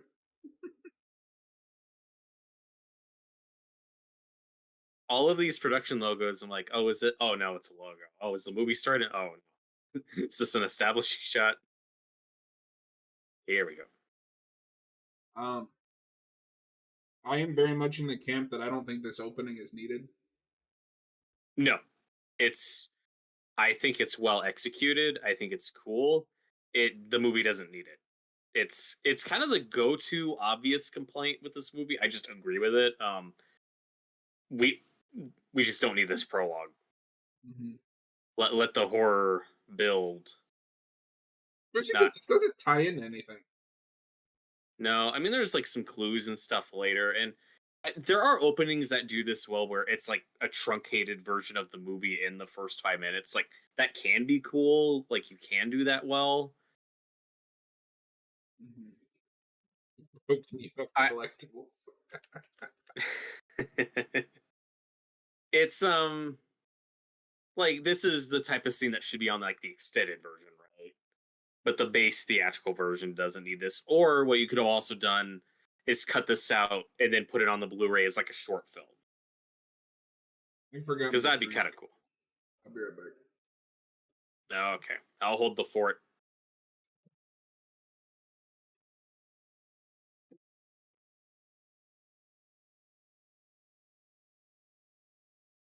I A part of me wonders if this opening would work better if we were cutting back to it throughout the movie, if we structure this a bit more non-linearly. Um, because we're doing kind of like a Professor Nobi type backstory, except it's not literally him. I think it's his daughter or something that's possessed here, and we've got a bunch of people. Um, so it would be like that The Thing prequel. If that was the first 10 minutes of that movie, but that movie Mhm. doesn't need it. Yeah. Like I said, this opening isn't bad. It's just unneeded, but it's the type of thing you could have put on the Blu-ray or something as like a short film, as like a separate, Mhm. just cool little thing to watch that just fills out a bit more of the story. But in the actual movie, yeah, I kind of disagree. The point is to set the tone of the movie. It's to get you in the feel of something's supposed to be bloody, hunted, scared, and what. It's to make you feel like it's not dead, just dead eyes people or monsters too who create the evil. Eh, it's going for something subversive because first you're thinking, oh no, these people are horrible. What are they going to do to this girl? And then the twist is, oh, she's a deadite. She's possessed and needs to die. But it's that tricky thing of most of the people watching this movie are already Evil Dead fans, so this isn't a reveal. yeah, no, And like I can see what you're saying, Kyle. Is like it shows where it started, where the evil truly starts, but like it just kind of comes off as well. We have to get a deadite in there. We don't want to lose people. and again, that's not to say it's poorly executed. It's not. It's just we've seen this a lot with modern horror movies of you need to know in the first I 2 minutes that you're watching a horror movie. You can't build I to really it. like the way they do this, And where she's just yeah, talking it's not normally, and bad. it's like I will rip out your soul. I used to We have do a that. lot of scenes. Oh, cool. We do a lot of scenes like this in Ash versus Evil Dead. Which is a thing in the older movies, but we do that in that show a lot, just the going back and forth of the Deadites fucking with them. Mhm. Yeah, I used to have that released. I ended up selling it when they announced the 4K. That's cool. Well, I the saw funny this in thing about theaters. awesome. Put a pin in that. Because I was gonna ask about that. Though this Blu-ray that I have, I think I got on eBay because it was weirdly difficult to find like 8 or 9 years ago. It wasn't really playing anywhere. Wasn't on like a streaming service yet. So I got it on eBay. It was listed as new, and then I open it and it still works. I still have it, but on the disc there's a family video sticker. So I think I own a stolen copy from Family Video, but they're out of That's business, so it's amazing. fine. When you think about the original Friday 13th, they show the whole movie in the first 15 to show you what happened in the last movie. Yeah, that's a good Yeah, example. but the thing with that is that's because home video wasn't a thing yet. Mhm. This is this doesn't have that like it's a callback Yeah, without as being a far as callback, showing the story for people who haven't seen it. But why does it need a callback? This is a reboot. mhm. Like I said, I don't dislike the opening. I just and I would be cool with it in like the extended version. I just don't think the movie needs it. Yeah, like I don't even think it's bad. There's like I said, I really like that moment where she's like, please, please. I will rip out your soul without changing like a beat. Mhm. I would have started the movie here. Yeah, me too. Build And to I will it. be That's forever be always a good bummed thing. that we never got a sequel to this. Mia would probably make a top 5 like final girls list for me. She might make my top 10. I'll Well, say that. think about it. Yeah, probably top 10. The top 5 is like No, really 5, crowded. no. No. Yeah. And there's Jessica Lucas, who I know from this and Gotham. Yep. And in both, I think she's cast just because she's hot. I think the cast of Sorry. this movie's fine for the most part. I don't think anyone's bad at. Um, Nobody's bad. The blonde gets lost in the shuffle. Yeah, she is by far. You could have cut her out. There's the Delta. And Mia's drawing, kind of a callback to Cheryl drawing in the first one. So, what I really like about this movie, and we might have an argument about this, is that this comes out before the whole soft reboot trend, before the legacy sequels, all that stuff kicks in. This is just lumped in with all those Platinum Dunes remakes. But this really does function. You can kind of look at it as either a remake or just a sequel to that first movie. It plays either way because you got the Delta there. It's decades later. There's things that don't match up, but Evil Dead has never had consistent continuity, so that's fine. That's something I kind of like about it. Um, I see it more as a reboot. If the Bruce Campbell post credit scene wasn't there, I would maybe agree with you on it being a direct sequel to the first movie. But also, too much doesn't line up. Why is the book in barbed wire? Well, because the people in the opening wrapped it in that. Like the idea is that there have been other people between movies that have encountered this. But I don't know. It's just a way to look at it, and what we both agree on, that this movie does really smart, where, like you said, it's kind of a reboot and kind of a remake. The thing it does that's smart is these aren't literally the same characters from that first movie. We don't recast Ash. That is Yeah. the smartest thing they do. And they keep it kind of a reveal and a surprise who our final hero is. And I always Which really I like that have about heard this people movie. say is a detriment because you don't really learn to care about her. I've never had that.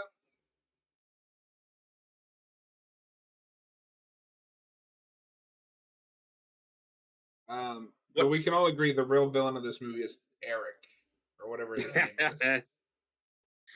This is Maybe all if a his book, fault. maybe if a book has giant markings that says "Don't read this," don't read the fucking thing. um, Kyle, I honestly didn't think of that. That other people have been running into this house book, and that's why there's so many cars and shit in the front yard. It's all the others. Yeah, yeah. but then like, whose cabin is this? Because they mention it's like I their don't know. grandfather's.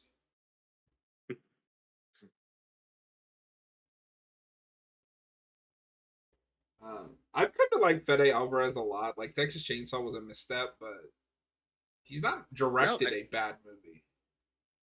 I still need to see Don't Breathe.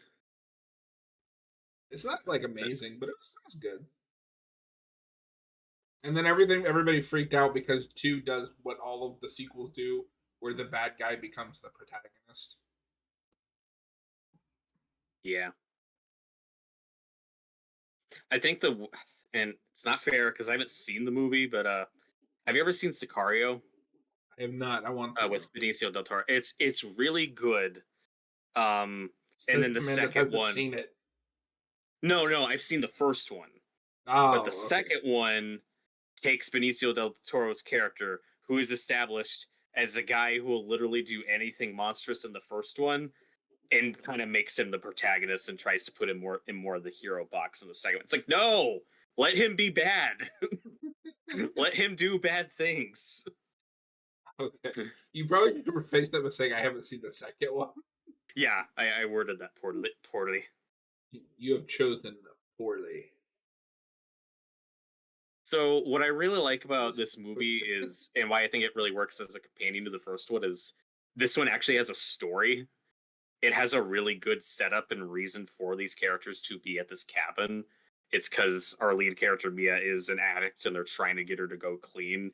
And when she starts freaking out, they're not believing her because they think, oh, she's just going through It, withdrawals. That's a genius setup for this. that is a good setup. I wish they'd found a way to maybe connect the addiction to the Deadites, but because we kind of drop that once things start going to shit. Hmm. But I like the way this movie looks. I like the practical effects. I like the practical effects. I like the actors. And Jane Levy is the standout. She's great in this. She's so good. And she said the last time I saw something from her, she seemed like she wasn't really interested in doing horror anymore, which is a shame. Yeah, and that's what's interesting. Is when they added Mia to the game as a playable character. It's not her doing the voice; they got somebody else, and she said she was busy and the timing just didn't work out. And I just found that questionable. It's like I feel like they could have gotten her like at any time. There's not that much dialogue in that game, but I don't know. Maybe she was telling the truth. Uh, who knows? Well, but she'd have had to do mocap too. That takes more If they did time. mocap, then that's fair. Kyle, I don't like how realistic they tried to make it. Like in real life, you could just happen to run into this. I want old Evil Dead, which is just a shit show from the start that don't make it human and emotional. Yeah, I think this has a good balance. I think that's fine as a one-off. Just because if you're remaking it, my issue is it seems like that's what anyone besides Sam Raimi now wants to make with this. Like if we get a third dark and serious Evil Dead movie, I might be out. Yeah, we'll see. What I like about this movie though, it's going back to the original saying, okay, what if we did the first movie and try to make a real scary, visceral experience, but if we actually had a budget this time? It's very in the And it doesn't, spirit of that original. yeah, that's what I like about it. And I think it rides that balance of having a story, having character, like having drama without, like, this isn't one of those modern trauma movies. Like, you get just enough character development without it going overboard. You don't have to wait too long to get to the carnage. I Kyle's just think the going to setup's need really good. me to read his message slower with more emotion. Read it to me like you're reading to a crowd. Need inflection and emotion out of you, Spock.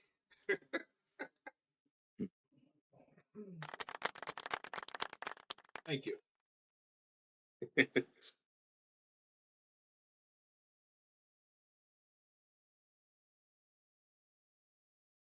And it's also really believable that like they've already been through this before with her. This isn't the first time they've tried this. So all the characters are like, "Yep, this is what she Okay, not does. Christopher She's Walken. gonna I freak wasn't out." going for Walken. God damn it. You know, these deadites.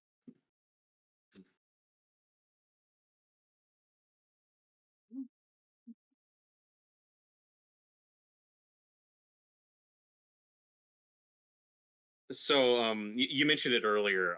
So you saw this theatrically. Were you hyped for it? What was your I first was impression? super All that stuff. excited. So I've always liked this movie. I never had that period where it's like, oh, this is terrible. In fact, because I have a friend that's also an Evil Dead, and they didn't like this. I was confused. I was like, this is what 2013. Yep. Yeah, so I'm already in I'm already out of high school. Oh, Kyle's on a 1 minute ad. Rip. He has max with ads. I was Don't like, but worry. We have a. this goes back to the spirit of the original. Like Raimi approved of this. They all worked on it. Raimi, Tapper, and Campbell. Like they're all producers on this. They were all heavily involved. Yeah, I think this movie kind of gets a bad rap. I do too. Like, yeah, it's not better than the first three, but like that's not fair. No, and like I said, I see this as a great companion piece to the first one. But we're also good. We don't need to remake this again. We don't need another Cabin in the Woods Deadite movie. We're good. We're good. Evil Dead It's Rise did good. something a little It's different. it's good. It's done. It's great. It's It's good. great. It's great. No, I walked out of the theater being like, that was amazing. This would make Yeah. Robert. So speaking of that, I was thinking about this. When we're done, we should do a ranking list of these remakes and movies we're watching. Oh, that's a good idea. I'm gonna start making a list.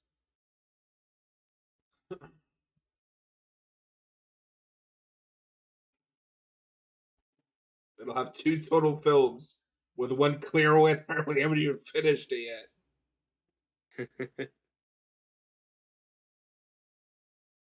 But when this is coming out, I'm pretty hyped for it because I had like just seen Evil Dead 2. I just seen Army of Darkness, and then I don't know if you like if you remember the trailer for this movie kicked so much ass, and I was Mm-hmm. like, oh my god, this looks amazing. But I didn't see it theatrically. I mean, I was still in high school. I guess I just didn't ask. I didn't have anyone to take me to it. So I did miss this, and then like within a year later, I just couldn't find it. So I just bought it and finally watched it and really enjoyed it. Uh, Kyle, I need another Cabin in the Woods. Great movie. Yeah, like we're not saying you can't make any horror movies in cabin. We don't need another Evil Dead Cabin in the Woods Right. movie. A ranking of movies That, from 2 angry white men. That's right, yeah. Robert. We have two And total movies on our of remakes that we've watched. Which one takes the best spot for you? Your competition is this and A Nightmare on Elm Street. yeah. I'm glad you mentioned that. And I'm glad Kyle mentioned Cabin in the Woods. A big thing that hurts this movie is just timing, because this is Mm. coming out after that glut of remakes and not super late after stuff like Nightmare on Elm Street, where people were sick of these by then. Yep. So everyone went in this like, oh great, another remake of a classic. And it doesn't help that for the last 30 years, for the prior 30 years, Evil Dead fans were, when are you gonna make Evil Dead 4? When are we gonna get Ash again? So if you're coming into this with that energy, you're gonna be disappointed. But now that we've had 3 seasons of Ash versus Evil Dead and a bunch of video games, it seems kind of silly to complain about now. It's just the context 10 years ago was so different. I feel like this movie's kind When of settled we, into its place. And this is probably my least favorite movie in the franchise, but it's still good. I think Rises has better characters, which is why I would it put it does. over. For a good long while, I actually preferred this to the first one, just by a little bit. But now I think I've kind of come back around to like, no, I think I like the first one a little more. Um, but they're interesting things to compare and contrast. It's like here's the low budget, scrappy, inventive, creative movie, and here's the studio budget, polished version of that. Both executed really well. They're just going for different things. I And agree. another, Kyle says, I agree, though this remake is the shit, and Evil Dead Rise is something I'll pop out almost once a week. I love it. The voices and how they sound, or singing in the hall, or spitting an eyeball into someone's yeah, mouth. Just amazing. Yeah, no, I need to watch it again. I've only seen it twice, but it's good. as great as Jane Levy is in this movie, I will say Evil Dead Rise does have like a top 5 Deadite villain of like the entire franchise. Like the She, mom in that is this so might awesome. be, this might be my blasphemous. She might be my favorite, like, main Deadite. She's so good. She she's so good. She's the reason to watch that movie. Like Henrietta's great and Evil Ash is great, but the mom. She's awesome. And again, since you mentioned Cabin in the Woods earlier, again, that's the thing that hurts when this movie's coming out. It's Cabin in the Woods just came out and was making fun of this trope in type of movie and subverting it and doing a twist on it. So coming out so soon after that, it's like, oh, it's like doing a traditional slasher movie right after Scream. It's just weird.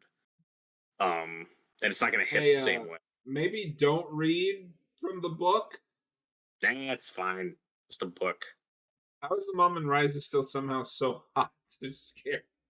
You're sitting in the hallway I play for my roommate just to scare her. So no, the only thing holding Rise back for me is just it has some of the worst callbacks. It has worse callbacks than this one. Yeah. But I still Dead like by it. Dawn. Dead by. Why are you saying that? Well, Cabin in the Woods is a book that came out forever ago. Oh, is that a book? I didn't know that.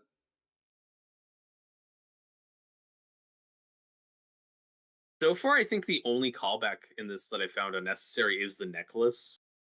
But like, Yeah, I don't know why that's here. it's it's such a minor thing, though. Like, who cares? Yeah.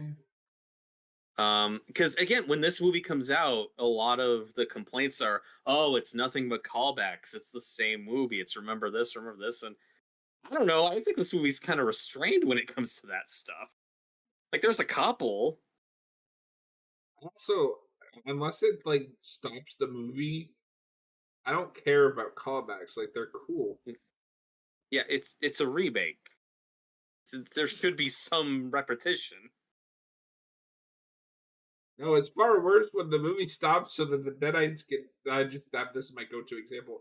Start saying "Dead by Dawn," but I don't understand why they're saying that. Hmm. I mean, Cabin in the Woods is a book, and the ending so just as an explanation of all what's going on, not a giant thing destroying it all. Oh, I'd be curious to check out that book.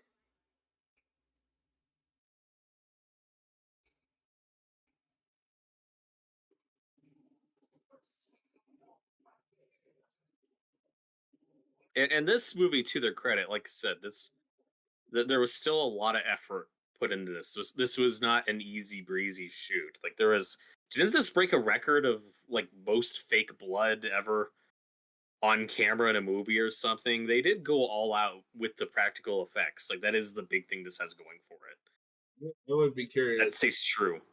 Obsessively watches Deadpool movie and I hate callbacks to other things. I hate them when they derail the plot. Deadpool and Wolverine never derails the plot for a callback, and they're saying something with those callbacks. And we've talked about this before, but like I liked Star Wars: The Force Awakens, but you don't need a scene of Finn leading on the chessboard and turning on the hologram chest so we can just stop and look at that for 3 seconds. Remember this? Remember this? Remember like there's Hey, so much of I that don't throughout think you're that supposed to movie. crash your car. No. Oof. You really your plot. Oh God, I'm scared. While we're waiting for her to wake up, for the camera who hasn't seen, show your Ash plushie. Oh yeah. It's not relevant to this movie. This is my Army of Darkness Ash plushie.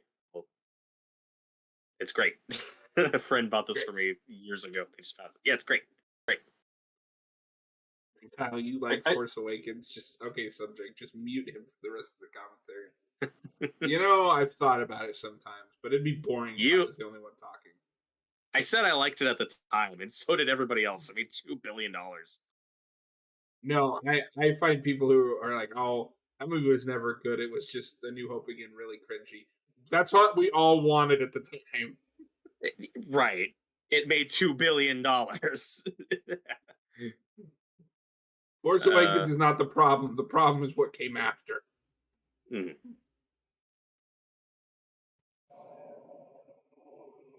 Oh my God! It's the Raimi camera. Truly the biggest villain. Yay. It's true. And the success of this movie is interesting because it got pretty good reviews, or at least surprisingly good, for this type of horror movie. Like, this wasn't panned by any means. And it did pretty well at the box office, especially for an R-rated horror movie. But their takeaway, like Campbell and Raimi and Tapper, their takeaway from this was interesting, where they're like, well, okay, this showed that the audience was still there, but it still wasn't exactly what they wanted. And of course, pretty soon after this, we get Ash versus Evil Dead, which is amazing, and I'm so glad we got it. I'm glad we got both. I'm just a little bummed we never got a direct sequel to this movie with Mia, because that could have been cool. I really, as much as I love Ash vs Evil Dead, I'm so bummed we didn't get that crossover. Yep. Teddy, I actually love this movie. Welcome in, Teddy. Yeah, no, this movie is a good time. It's good. It's good. You better be writing down all these movies that we watch so you can rank them when we're done. And again, I keep talking about how this just comes out at a weird time where, this wasn't a huge hit, but also it was also like the Saw franchise was on its way out. The PG-13 takeover was on the rise. This just comes out at a weird time where a lot of people just don't know what to make of it, or like, So, yeah, it Robert, what sucked. you're telling me is that this Shitty comes remake. out at a weird time.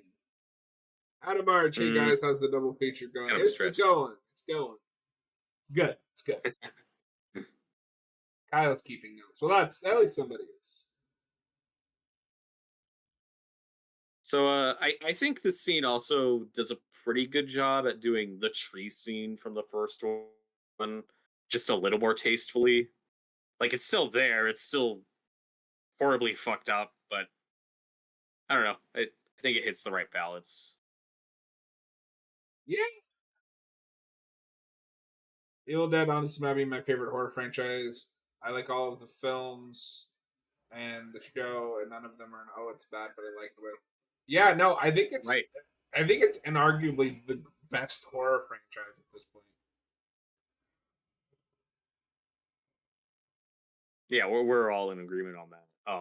I adore this franchise. Franchise. Even we'll cover the show more another time, but even season 2, which we all agree kind of falls apart at the end, it doesn't piss me off. I'm not like angry about it. Like it's still, even when an episode of that show doesn't work, it's still entertaining. Like I'm not annoyed. It's just like, yeah, that didn't work. Oh well. And the bad episode, or not, I don't want to say bad episodes, but like the episodes that don't work as well, it's all in the writing. Like Campbell's still great. Yeah. Yeah, exactly. All those actors are great. If the show was canceled after season 2, I'd probably be more like, oh, that ended on a not great note. But season 3 had some really good stuff. Yeah. I mean, I agree with you that I think season 3 is the weakest season. It's just season 2 is like the highest highs and lowest lows of that show, and then season 3 is just consistently like pretty good. You know what I mean? Mm-hmm. But season 1's amazing. Season 1's like perfect. It was perfect. Everything's just perfect. It's just perfect.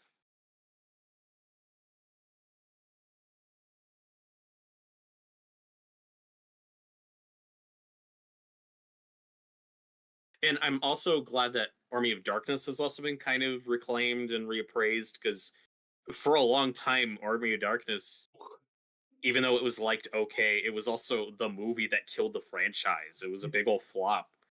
And a lot of Evil Dead 2 fans didn't like it because it was too goofy and too kiddie and too tame, But when that's the last note on that franchise, it's kind of unfortunate. But if you want more of Evil Dead 2, you have the This show now. is this is legitimately like insane how good she is in this scene.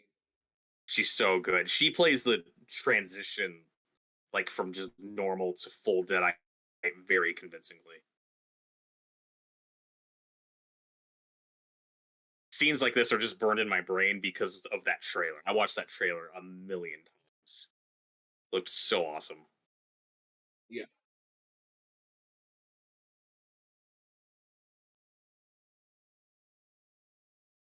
Iron and Darkness cannot be remade. There's no way it's called classic. That cult drank the Kool-Aid. We aren't coming back. You just couldn't make Army of Darkness now. Everything is so self-serious in the Yep. genre. No, that movie is a very bittersweet, like good kind of goodbye to an old type of movie. Like there's no CGI on it. It's all very old school, classic slapstick, just screwball comedy. Petty And says Army of Darkness is definitely my least favorite, but I genuinely don't like all. I genuinely like all the movies. It's my least favorite of the original trilogy. I cannot. My brain will not let me put any of the Ash movies under the remake and whatever Rise is. that's fair. And I love Army of Darkness. That's where our sensibilities differ a little bit. Because Evil Dead 1 is definitely more your type of movie, and Army of Darkness is more my type of movie, and then Evil Dead We 2 meet is in the right in the middle of Evil middle. Dead 2. And it's the objectively the greatest movie ever made. They have flying monsters and small ashes. No, no, that's not CGI.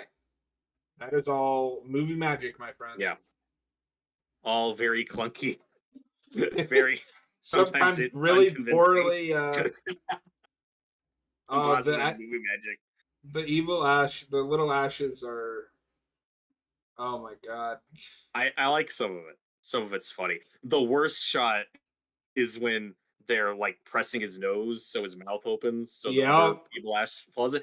But the reason why it's bad is it took me like 20 viewings of that movie to even understand what was happening because his nose isn't closed. Like they're just standing in front of him like this. Like I didn't even know what was happening for the longest time. But I love that movie because Bruce Campbell's so good at it. He's so good. Even if you That's don't, the even that if you really don't like what Army of carries Darkness, that that's the movie. best Ash. Hmm. Yeah. Why would you name your dog Grandpa? Yeah, it's a dumb name.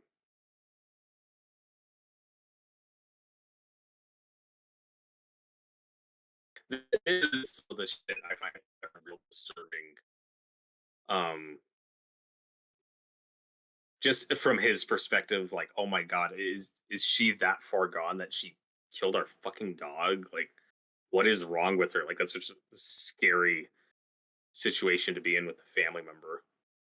Yeah. Like, so this movie doesn't hold back. I love how brutal and visceral it is. Like, it's going for an experience.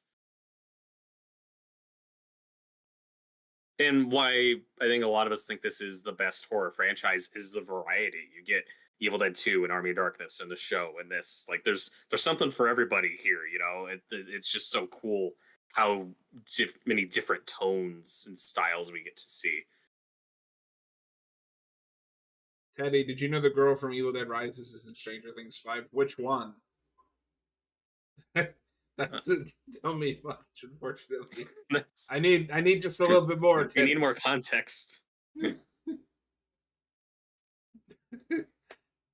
Kyle, which girl? There's like 5 of them in Rises.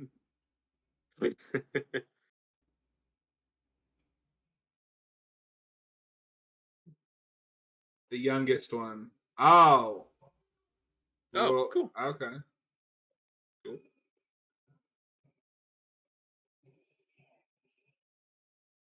This makes me uncomfortable. Yep.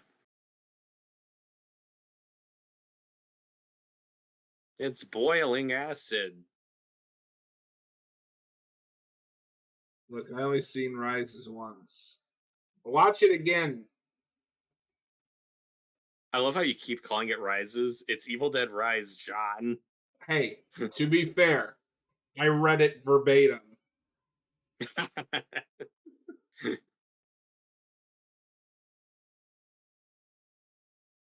Teddy I love missed me. every time I love every time we see the blonde in the background where she's like, I'm still in this movie.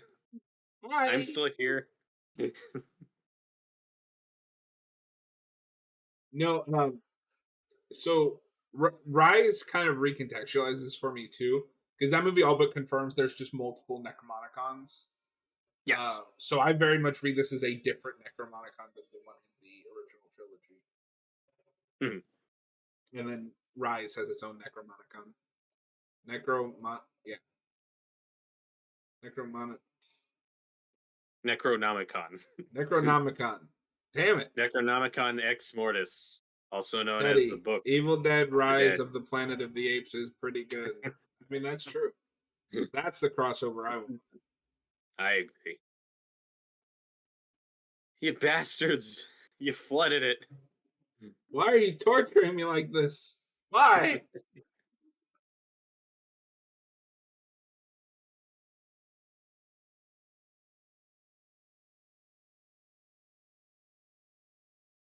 Alex, I think your brother's pretty good. But if you called him Ash, we'd just be comparing him to Bruce Campbell this entire movie, and it's really smart that they didn't do that. Yeah.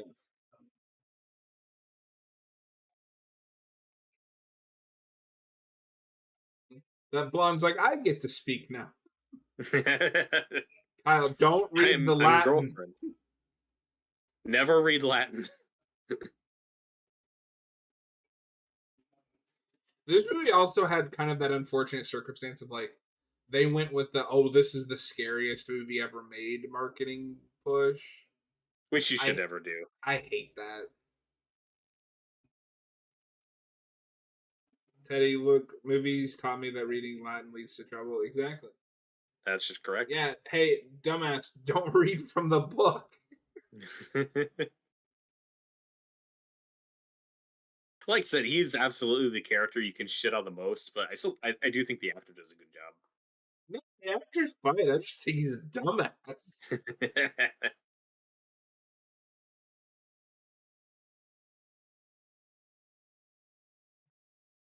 She's so good in this scene, the way she's like twitching and stuff. Yeah. Put the gun down. She has a sawed-off shotgun. Is that a throwback to Evil Dead 2? This movie's nothing but callbacks. He just shot somebody with a shotgun. Is that a callback?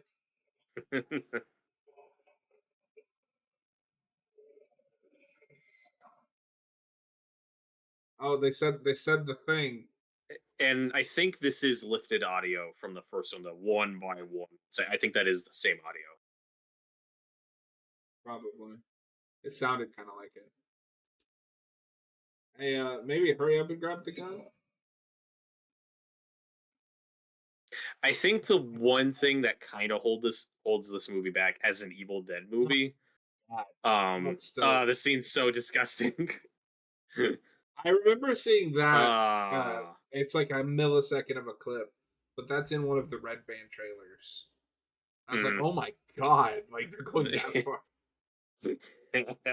Like I said, for being a polished, bigger budget studio movie, this was by no means an easy shoot for this cast. It was still really difficult, and they Teddy had to is go through a lot of misery. Teddy. There are trees in a cabin. Is that a callback? Yes. You have to remake a movie without using anything from the original movie. But it was fine when Evil Dead 2 did it.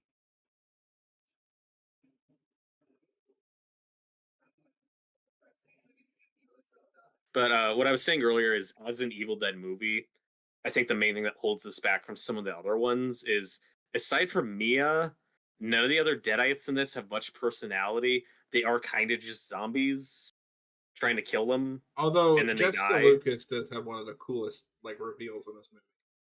That scene is amazing, for sure. The makeup there is great, and the contact lenses, just the yellow eyes are kind of generic. In Ash vs Evil Dead, we get back to more just the all white look. No, like these are clearly a different kind of Deadite. Mhm. I although it's funny And that it's kind of consistent. Is I also don't understand the rules here. Like, is her being puked on what infects her? yes, sure. Yeah, in terms of like just how the supernatural stuff's handled and how the Deadites are portrayed, when you get to Evil Dead Rise, that's kind of like the middle ground of this movie and the Ash vs Evil Dead show. Like Evil Dead Rise is kind of between both of those in terms of tone and how they use the Deadites.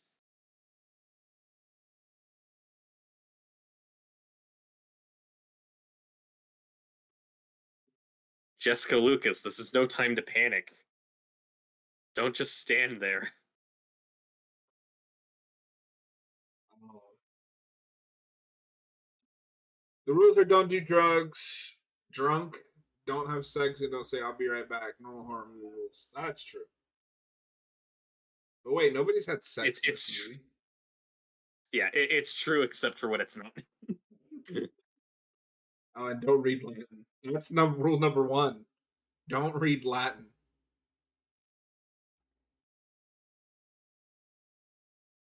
That is the biggest rule.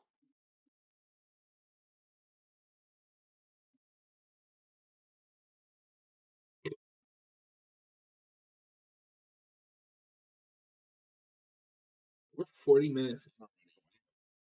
I think this movie flies by. Wait, running through.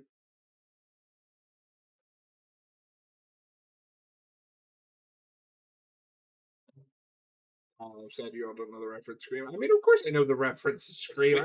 Of course we know. I'll be right back. That's one of my favorite Matthew Lillard like line deliveries. Like, I'll be right back. So good.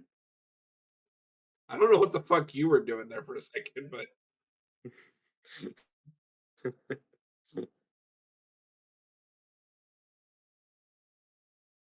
and here we start the Olivia. rest of this movie's long tradition of beating the shit out of this guy.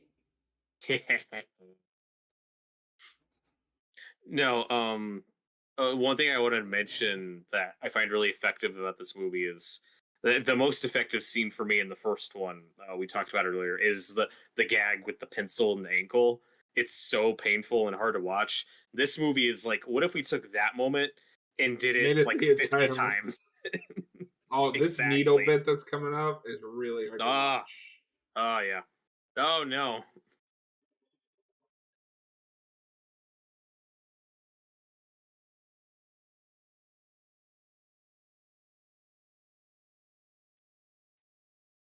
Yeah, like this stuff is just so painful to look at.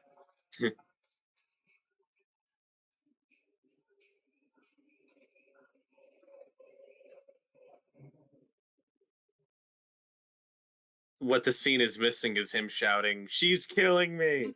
She's killing me! Oh god, she's killing me!" Oh god.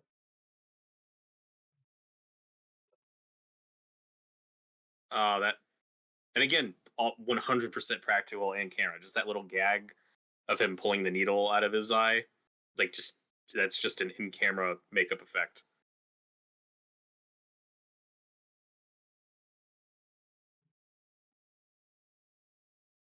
Kyle, the Achilles heel moments, the tearing of nails and the stabbing eyeballs. I don't know. No, I don't care how much horror I watch, it makes me cringe. Yep. I don't think anything makes me cringe as much as fingernails torn off or See, I being don't pulled back. I don't have I that hate with it. fingernails.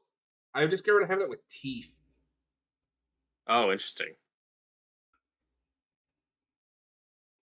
and I eyeballs. think I think the stuff we react to more in horror movies, like more viscerally, is stuff we can relate to. Like I've never been decapitated. I don't know what that feels like, so that doesn't phase me. But when I a thought you fingernail told me gets you were torn, I'm like, ah. decapitated like yesterday. That's why you have that large scar on your nose. Kyle, him pulling the needle out of his eye is a makeup effect. I thought he was actually pulling a needle out of his eye.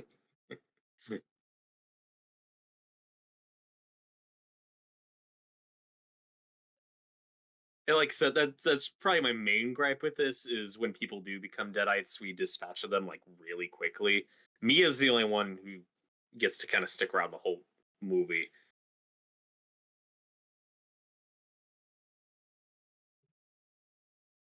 This also drops the thing from the first one where you have to like dismember them. Uh, now you can just kill them in this. It does lower the threat Yeah, a little bit. yeah, but I mean, we got rid of that like in Army of Well, Darkness. we get rid of it in Army of Darkness, and then we bring it back sometimes. Do you need to dismember them, or can you just shoot them in Ash vs. Evil Dead? Yes. Maybe. Kyle, my sarcasm doesn't work with your dry reading. Hey, uh, This is a dirty looking cabin. Hey, look, it's Blonde Lady. She's the main character now. dry delivery.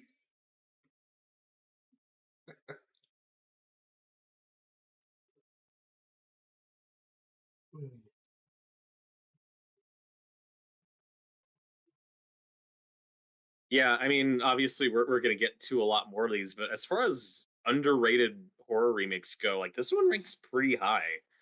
Uh, like Dawn of the Dead has a pretty big following, you know. John Carpenter's The Thing is obviously a masterpiece, but this one doesn't get talked about a whole lot anymore. And I think it's really good.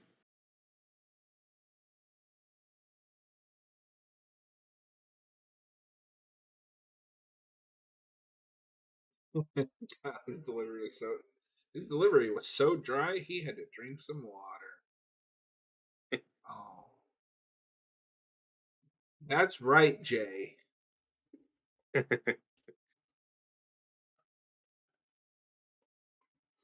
This I love is how one that of she those. was supposed to go get food, water for that guy. And she's like, "Now I'm gonna go see what's going on in the basement." Yeah, as you do.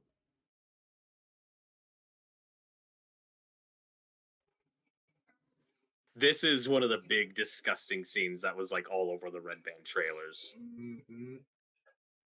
The knife with the tongue. Oh, it's so gross. And again, it's a callback, but in my opinion, an improvement because there's the scene in the first one where possessed Linda starts licking the knife, and it's really gross. But here, it's 10 times more effective and disgusting. Oh my This shot's God, she's great. locked in the basement. I love that of her just getting dragged in and things shutting. It's awesome. And this scene, just what's implied with the sound effects here is so shocking and so gross. I love that this movie can go to those places.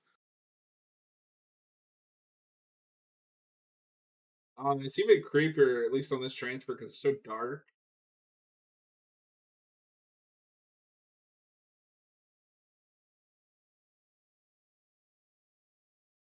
The only thing that would make this scene more disgusting is if we cut to Vince Vaughn masturbating. That's still the grossest thing I've ever seen. Oh God.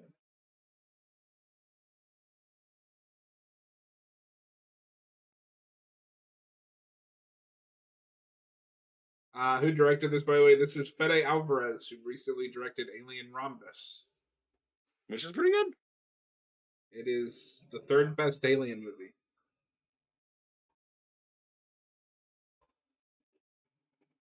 Now, I don't know about you, John. This doesn't look consensual. No, Uh, why am I watching a bad character do bad things? Oh God, that ugh. she doesn't have a code. That's the real problem. Oh, that tongue slice is so disgusting.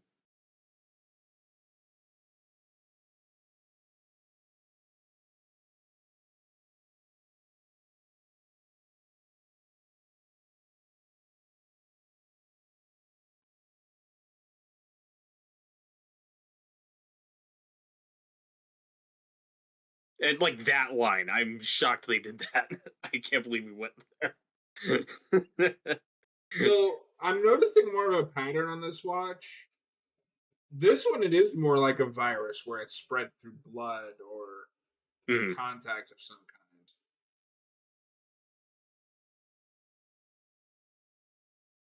And I will say, when we end up saving Mia's soul, it's like kind of a cop out and kind of easy.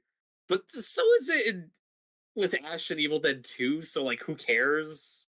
The problem is that Evil Dead 2 presents itself less seriously than this does. This is a Mhm. very serious, dark, Mhm. grounded, for lack of a better term. And then in the third act, they pull something stupid like bury her alive and she'll be unpossessed.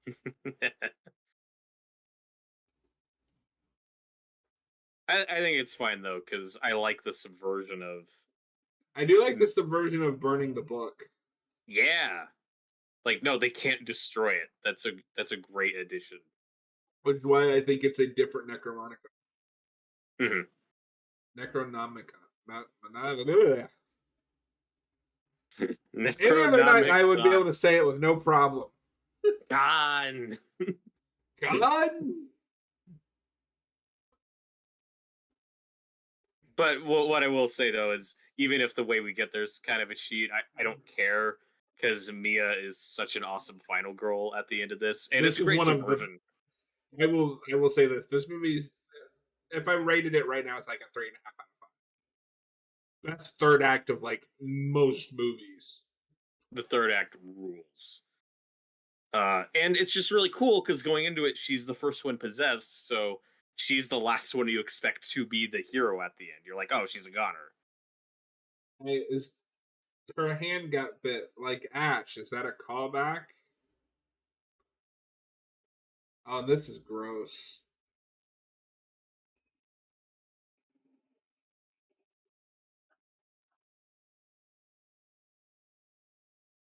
Where she starts like squeezing Oh, it and like oh, so messed up.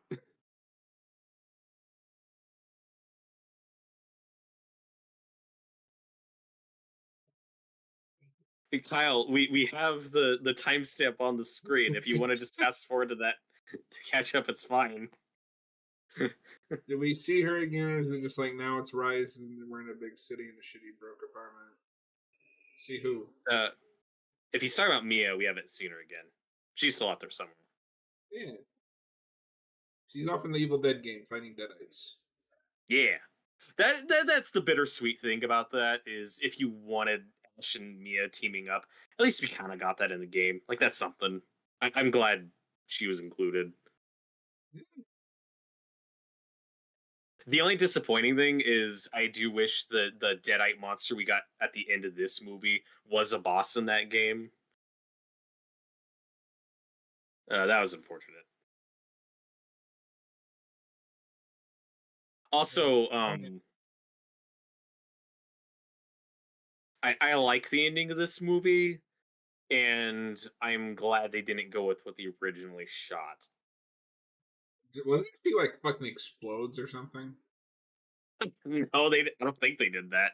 No, originally this was just gonna have the same ending shot as Evil Dead, with the camera going through the cabin and her screaming and closing. You can't do that again. No, That doesn't work. you That's can't a do callback that. that doesn't work. No. So Evil I Dead 2013. I'm glad they changed that. Exploding.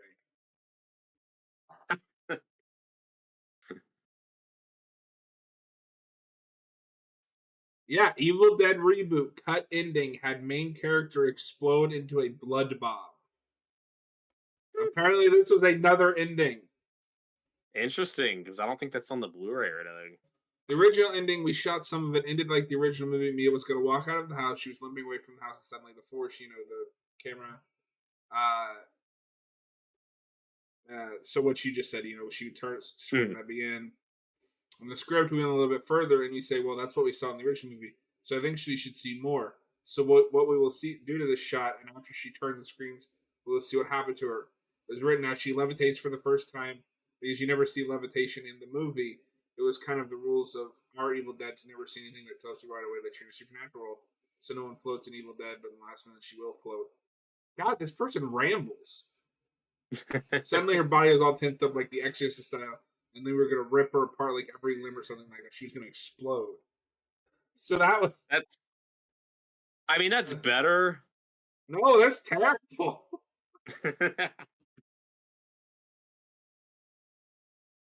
Kyle, you didn't know about the blood bomb. I knew about that. It sounds like Robert did.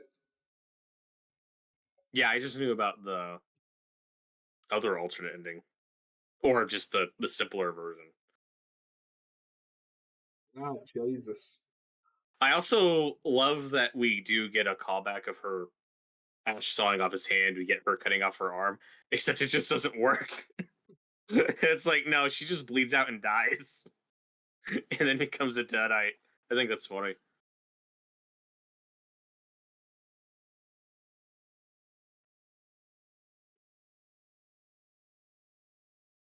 This person rambles says the rambling man that's reading it. Yeah, I'm not rambling. I'm just reading. Yeah, this is some of the gross body horror stuff, and like you said, how we treat it as more of a virus. And this reminds me a little of Eli Roth's Cabin Fever, but I haven't actually seen that movie, so that's probably not a great comparison. I should check it Eli out at Roth's some which one? point. Is it Cabin Fever? Oh, you've never The, seen Cabin Fever? nope. Oh my god. I'm adding that. If it's not on the list, I'm adding that to the list before we spin the wheel. That has one of the most insane setups and payoffs I've ever seen. And it And has a it's remake. yes, I shot forgot for about that completely. shot remake to the point that Eli Roth has a writing credit. I completely missed that one. How are you relating things to movies that you haven't seen? Well, about Reputation, I've seen clips. Wait, do you know about the insane payoff with the shotgun? Kind of, but it's not immediately coming to me. I've seen like the Red Letter Media review. Like I've seen people talk about the movie. Oh man, now I I was hope we just get talking that. about. I was just talking about like the cabin in the woods setup, the virus, body horror. You know, Yeah, I think they're doing some similar things. that's This is got just a lot more serious. yeah, and I've only seen the remake once. It wasn't very good, but Add it to the list.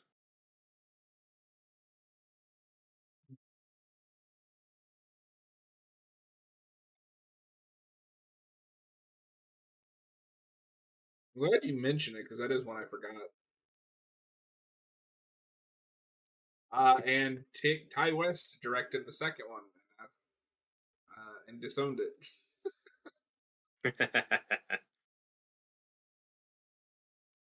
I need to see more of his movies. Ty West is great.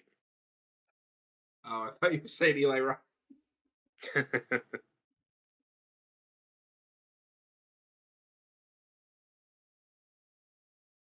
Oh, this scene's great with the nail gun. Oh, God. Ow! This guy's arm and hands. Something that's gross just to be gross. The storyline isn't strong enough to follow with what they're trying to portray. Yeah, but I mean that's what's fun about Cabin Fever. Hello, Jareth. Maybe move away from where she's shooting the nails. No, the nails is great, but what really gets me is here in a minute she's gonna get the crowbar. Oh yeah. Oh, that stuff always makes me cringe.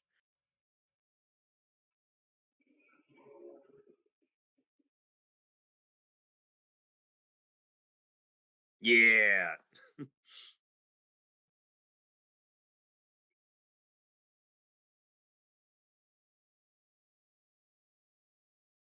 And I do like that we play Mia's brother like Ash from the first one, where he is kind of a He coward for a was little bit and then has to step up.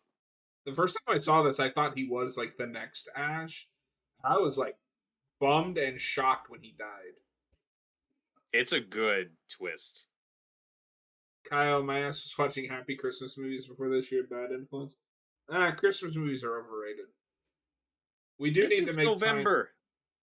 We What are do you need to doing make watching time Christmas for movies? a specific movie this month, though, Robert. Thanksgiving. Yeah. Oh God. Meanwhile, Death of the Family. Me in this movie with the flashback. Oh, you should go by your real name. I like it. Jason. Jason Todd. No, no. In this movie with a flashback, you should go by your real name. I like it better. Ash. See if they did that, it'd be like, ah, oh, that would bump this movie down a letter grade. You mean like in Rises when they do it? I mean, that's not as bad. It's still Oh, not good. right there, the hand split. Ah, it's His brutal. his real first name being Robin is pretty bad. Oh no, I thought you were talking about the Rise callback. I was just saying No, what I no, was saying was, oh, that's bad, but that's not as bad as what you no. hypothetically The proposed. the Rises Dark Knight Rises thing is like the worst thing.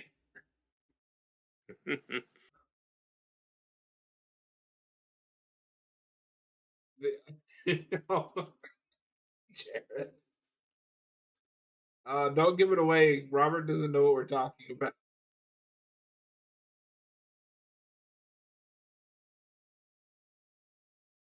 Yeah, you got a bunch of nails in it. Hey, you remember that movie where that guy has nails in his head? Do you think this is a callback to that?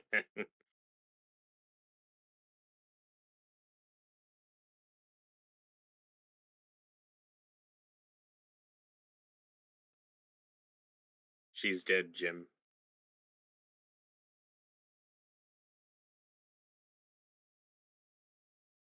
And again, talking earlier about Fede Alvarez directing this and how I think subtle it is and restrained it is with the callbacks. I like Alien Romulus, but that's the biggest problem with that movie is he forgot how to do callbacks in a subtle way. Yeah, but I mean, some of them I've seen people complain about also are just like this one. Like I've heard them complain about the arm up scene just being aliens.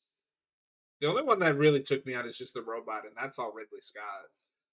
Yeah, but it's a big part of the movie, and then that line callback at the Oh, end is it's no, one of the worst things this year. oh, There's nothing like that in this movie. no, that one is really get away from her, you bitch. Bitch. And I'll say this too: the "come get some" line in Evil Dead Rise is bad. It's not as bad as that one. That's pretty terrible. Well, they have the XX in chains on the bottom stair, right? Because it's 20 years later they made the movie. What? It's because Roman numeral 10x Oh yeah. 20. Oh, okay, I get you. I mean, I don't know if that's actually accurate because this is more like 30 years later, Yeah, like because 20. Evil Dead 1 comes out in 81. This is 20. Oh, Kyle made that up. I figured. I was like, doesn't seem real.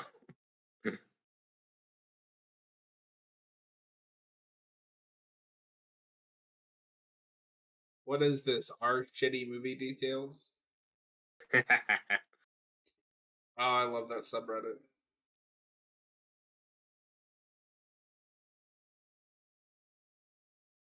And like I said, they did shoot the scene of her singing the "We're gonna get you" from the first movie, and it's in the trailers, but I don't think it actually made the final cut. I do remember that in the trailer.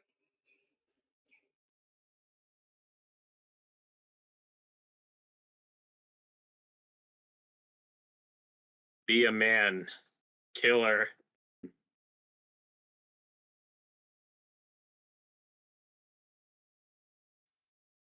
Work, Chad.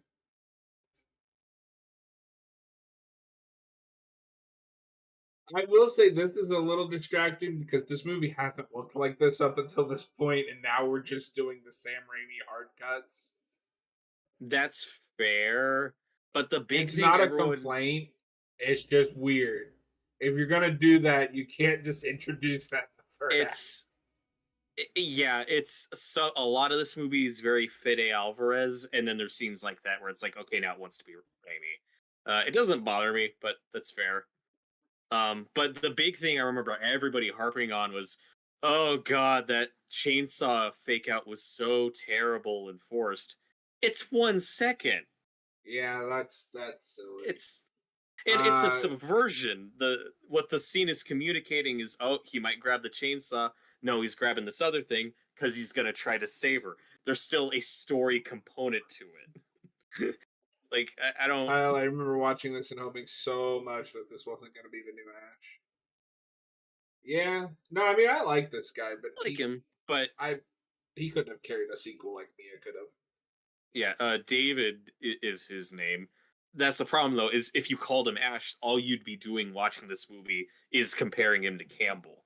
That's why they should Uh, have done what I proposed at the post credit scene instead of that weird black void with Bruce Campbell. Somebody's like, "Oh, according to your medical record, your real name is Ash." yeah, we'll get to it later. What I don't like about that after credit scene is it just kind of breaks the fourth wall. Like it's a nothing scene. It's just Bruce Campbell's face saying "groovy." That's it. I was so I disappointed. That like was the it. biggest disappointment when I first saw I this. Was like it oh, because at the time, you got to remember, at the time, Bruce hadn't played that character since '92. So it doesn't really mean anything, but it was like, oh shit, like we get to see Bruce Campbell even for like half a second. that's why I was disappointed though. I had the opposite reaction where because I knew there was an after credit scene and that Bruce Campbell had a cameo. I thought it would be a scene, not a break the fourth wall gag.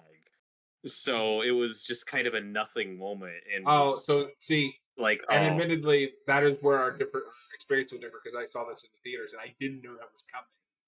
So I was like, sure, "Oh yeah. shit, Bruce Campbell!" I make a comment 20 minutes past the scene. Yeah, YouTube chat is not the greatest. Yeah, We sorry about love to that. see it, folks. This You is can one of those try. effective. You can try over on Twitch if it goes any faster, but you'll have more ads. That's true.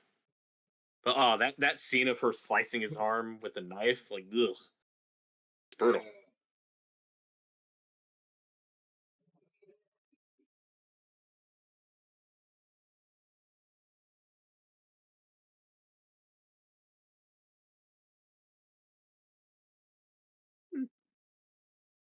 You know, say what you will about this blonde guy, the man won't stay down. He keeps fighting. You got to respect him for that. Stay down. If I wanted it, you'd be dead already. Remember in Evil Dead, the game, when they just randomly introduced like syringes? They Yeah. were kind of cool weapons because they were super fast.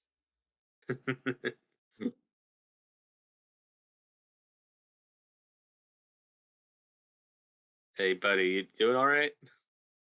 Like I said, I really like how this movie plays with your expectations of who our lead at the end is gonna be. They keep faking you out, and it's really well done. Robert, we had another Last of Us Let's Play episode post tonight. We're 17 in. Woo! That'll be going until August of next year.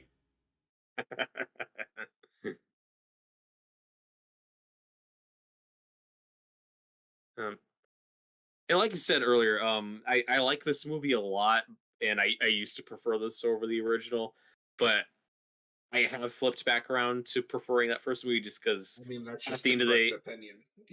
it just has an atmosphere and an energy to it that's so unique and special. This is much more just modern horror Or studio stuff, but still really well executed, especially in the time it came out. yeah, no, I like still I think it like does a this lot movie right. a lot. It's just it's fundamentally not better than the original. Mhm.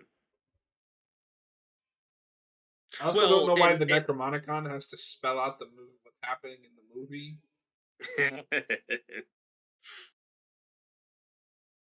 but I think you could say though that it just depends on your definition of better, though, right?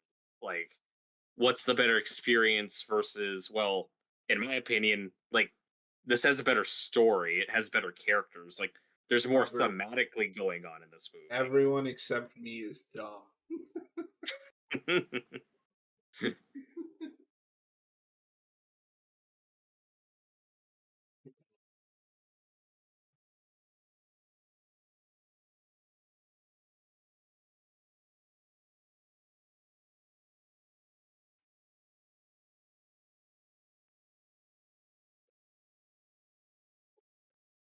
But I like this is a nice subversion on like the Linda scene.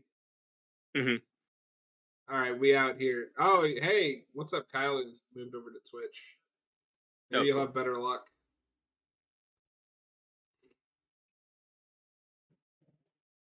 Forgot you were a mod on Twitch. I think you need to get all of your best people together and have a horror trivia. That would be cool. Robert can put it together. We've talked about that doing. I'd like to get to that this year, putting together some sort of trivia contest. I think that'd be a I lot of fun. don't think we'll get to it this year, but maybe. Maybe. May. Maybe, Yeah, I mean, maybe, maybe. Because, maybe, like, I want or Austin to be January. there Hmm. and Noah. And we've talked about this before. The rule is whichever one of us puts it together, or if we all put it together, the rule is just only trivia pertaining to stuff that's been covered on the channel, which is a Rob, lot of stuff. Robert doesn't know what he's talking about. He just buys horror plushies. You're not going to see it because you refuse to make a Twitch account.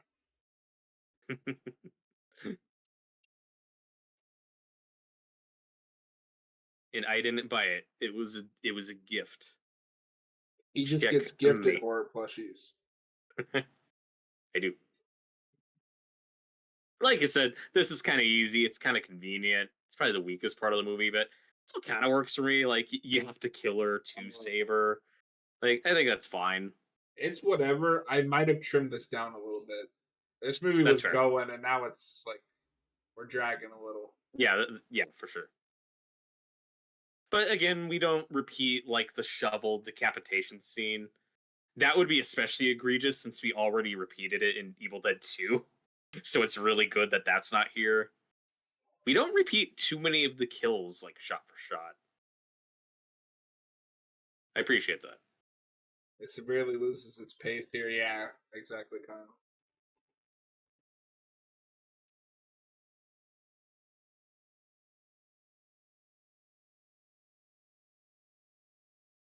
Have you ever seen Near Dark, the vampire movie? Yes, I thought it was okay, I love but that I've movie. only seen it once. Lance Henriksen and Bill Paxton are amazing in it. I'll give But it that this. It's also at least better than Vampire. it is. I Kyle, just brought although that movie so up. this MF an engineer just gonna make his own machine to bring her back. To be It's fine. fair, to be fair, I think they introduced like they have a line that he works in like a mechanic shop or something. Mhm. Yeah, I think it's fine. I just brought up Near Dark because that also has kind of a similar convenient scene where a character finds a way to cure vampirism, and it's probably the weakest part of that movie. But again, I can roll with it. I dig the red dress though. Yeah, it's a good look, and then was like all over the marketing. I can rotate your tires and create a machine to restart your heart. Totally normal. Yeah, No, but I mean that is definitely where the movie shifts gears into like now we're kind of goofy a little bit. yeah. I mean, Ash makes a robot hand in Army of Darkness. It's fine. But This Army of isn't as Darkness silly as doesn't have that. that tone. Like Yeah, but I like that there's a little bit of Evil Dead 2 in this, especially at the end with Mia with the chainsaw. I like that we get a bit of both. well, the other thing that sucks is a sequel to this would have been really cool just because she would have a different perspective of the Deadites since she Yes. was one. Mhm. Army I of mean, Darkness is theoretically, realistic. How dare you? I read it in the Bible. it's funny you mention that though, with her like being a deadite and like dealing with that experience. Theoretically, that should be a part of Ash's character. It's just never really addressed because Yeah, he's a nobody. deadite a lot.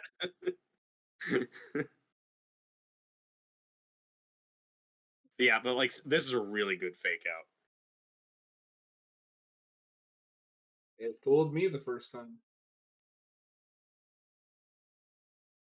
It really does play like the movie's over. Oh, and No, this then is one of my favorite like extra climaxes.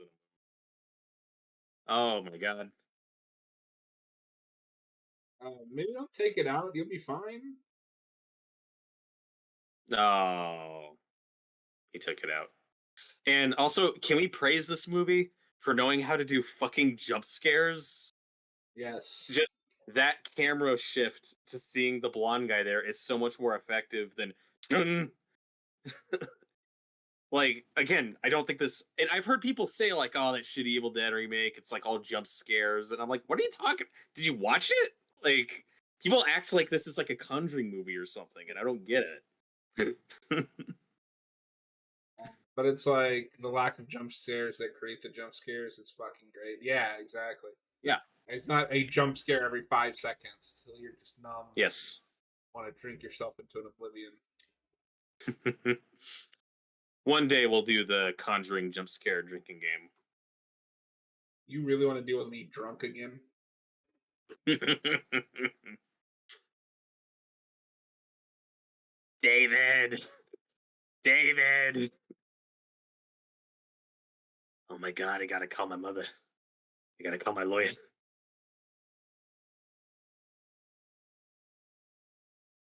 Now this is a good little self-sacrifice. It's a cool moment.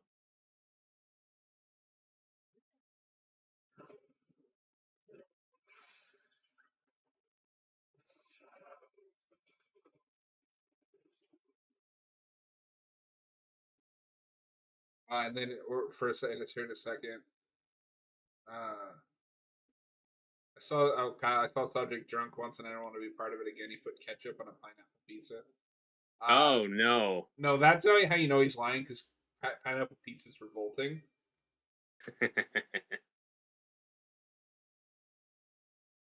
Here in a second, we're gonna get one of the coolest looking things ever, and it's fucking rains blood.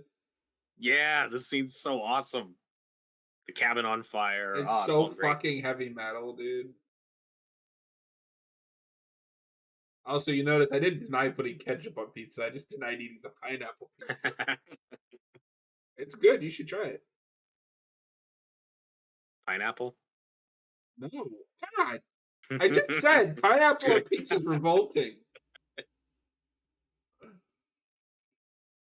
Yeah, the blood rain is so awesome. Kyle, the raining blood and chainsaw moment is so ice nine kills.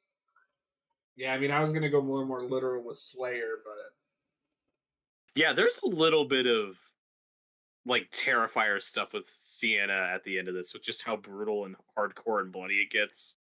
There aren't that many final girls that go through this level of a ringer. So She goes through a lot. We're gonna do the missing hand thing again. I don't know if this makes sense, but oh my god, it makes me wince every time. It's so painful. Oh my god. We could go more into it with gore, yeah. Like I said, this was an unusually gory movie when this came out. Like I said, the Saw franchise was kind of on its way out. The PG-13 horror trend was on the rise. I appreciate, and like I said, I think this broke a record. And by good times, I mean time. bad times. For Mia. Don't crawl into that hole.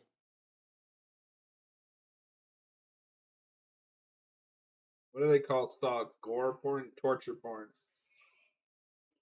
You know, it's not.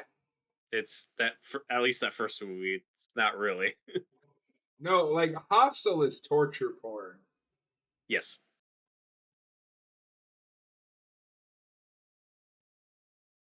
Thanks, Eli Roth. Yeah, the scene where she rips her hand off is so painful. I think the scene that makes me wince the most coming up is with the machete when it like slices across her knee. That more than ripping her hand off? I don't know. They're both pretty bad. I'm not saying the hand.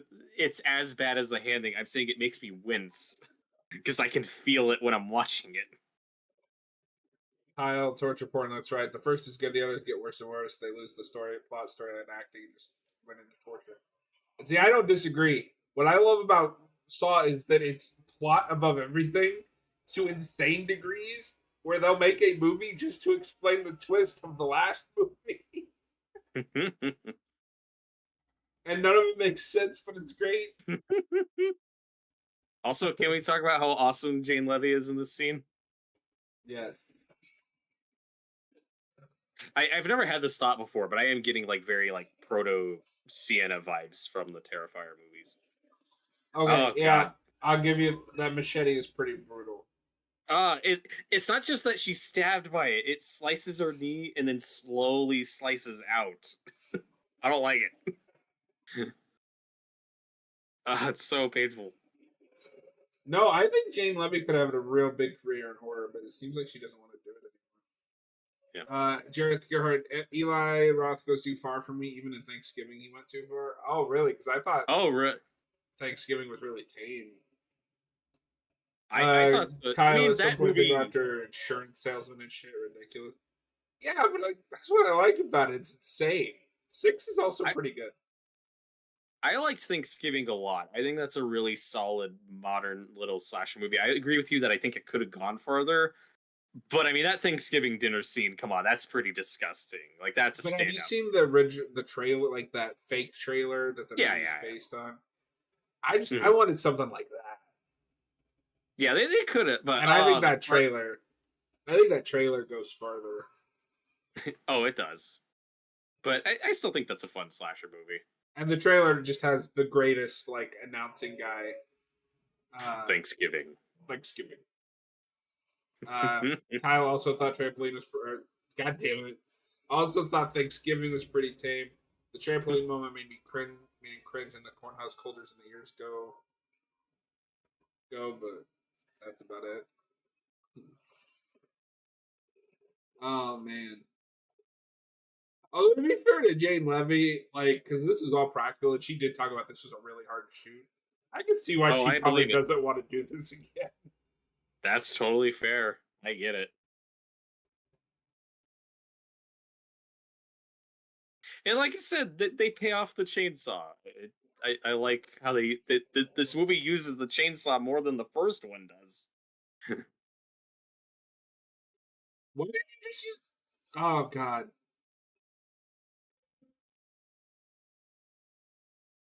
It's so painful. God, I don't know if I've ever seen this in another movie. I Ah, Jared also really like Thanksgiving. He just goes to a gross place he doesn't personally like. I mean, it's fair. Like, not trying to say you're wrong or like call you out. I was surprised because I thought Thanksgiving was relatively tame. But maybe it's just because I watched too much like shit like Terrifier. it's exactly. It just depends on what you're comparing it to. Because compared to most modern slasher movies, it goes way further. It's just not on the Terrifier level. I will feast on That this. is the greatest. Like, that is one of the greatest. Ah, this scene's so cool. Feast on And this, motherfucker. thank Uh, God we did that and not come get some, swallow this. yeah. Like, no, do your own line. Die. That's Puppy great. literally said, no, but my buddy Jake, you've seen him in the chat sometimes, loves this movie. I think this might be his favorite Evil Dead movie. Oh, And I'm pretty sure it's 90% because of that scene. this scene's pretty awesome. It ends the movie on a high note.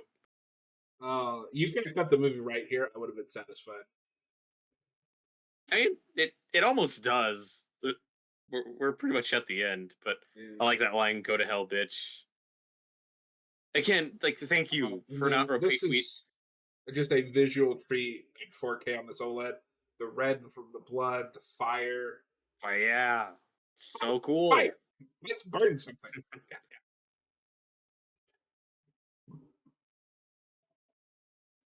And I mean, this movie, the final cut we're looking at, it's going for more of a bittersweet ending than like a bad ending. I think it's fine if you're gonna have more emphasis on character, and the arc that she's been through, and the fact that I prefer leaving the door open for more sequels, even though they never happened. I like that the Mia character is still out there, that we didn't just kill her. So I think the note we leave this movie on is fine. Yeah. And if you ended on just the same shot as the first movie, I think that really would have left a bad taste in people's mouths. Like, oh, okay.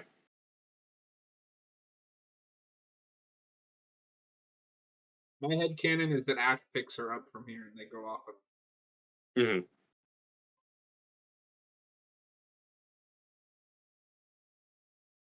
She gets her own weapon hand.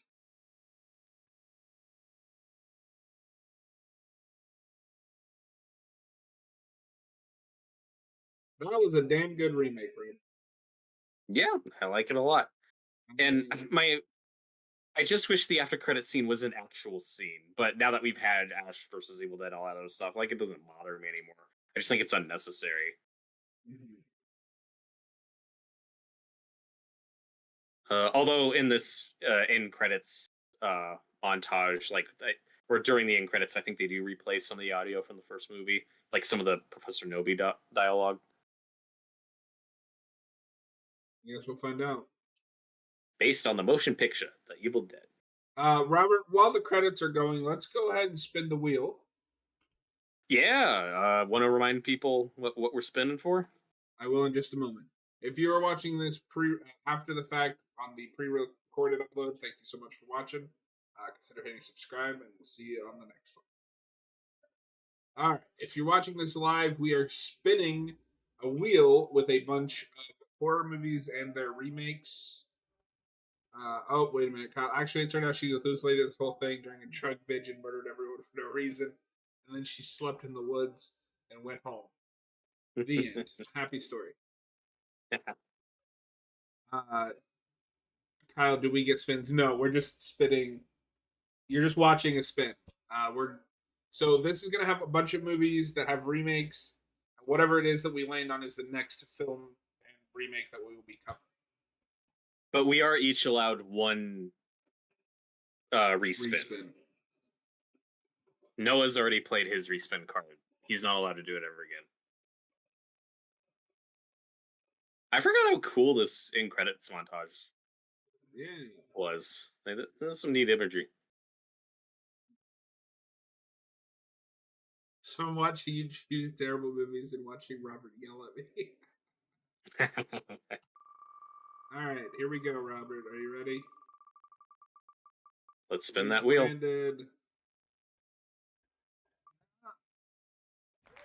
Let Me In. Oh. We were this close to the fog. Thank God. I'm cool with Let Me In. Okay, how are you feeling about it? I'm cool with it. I've not seen the American version, but I haven't seen either version. I've seen the Swedish one, and I read the book eons ago. Oh, cool. Yeah, I own a copy of the Swedish one. I got it as a gift, but I still haven't gotten around to watching it. This is an excuse for me to watch it. And the American one, which is, I think, the only Matt Reeves movie I haven't seen. So I'm totally cool with that choice. Though, because I haven't watched either of those, I'm going to say, can we for sure do that in a couple weeks? Can we do something else next Friday? That is not a blind. Yeah. Original better than the American, but American version is still great, says Kyle. Yeah, for sure. Yeah, maybe I'll try to see if I could have time to read the book. I'm looking forward to watching those. So that's a good choice. That is not what I thought we would land on.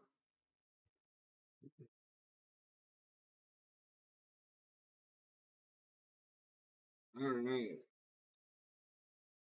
But no, it was funny because if you go back and watch, it's like at the edge of the fog, and I wasn't sure if it was going to count it as going over. I was like, no, wait.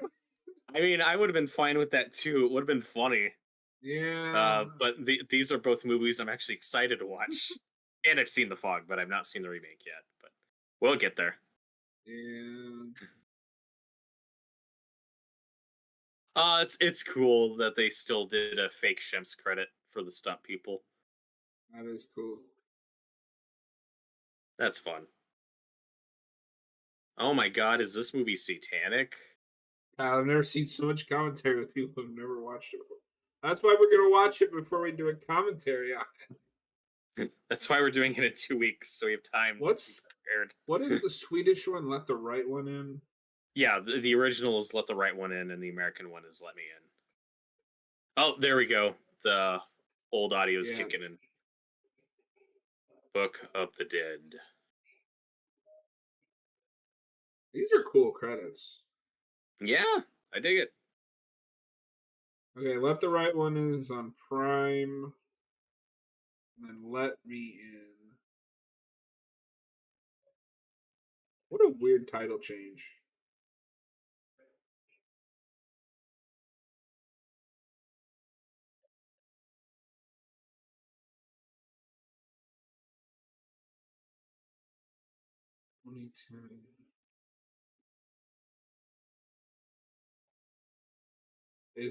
Is on Tubi.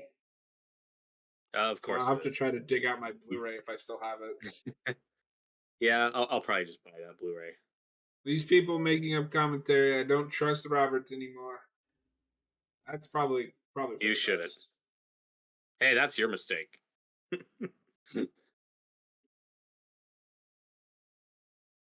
Also, I don't know how long those movies are. That might be longer than this one. Probably.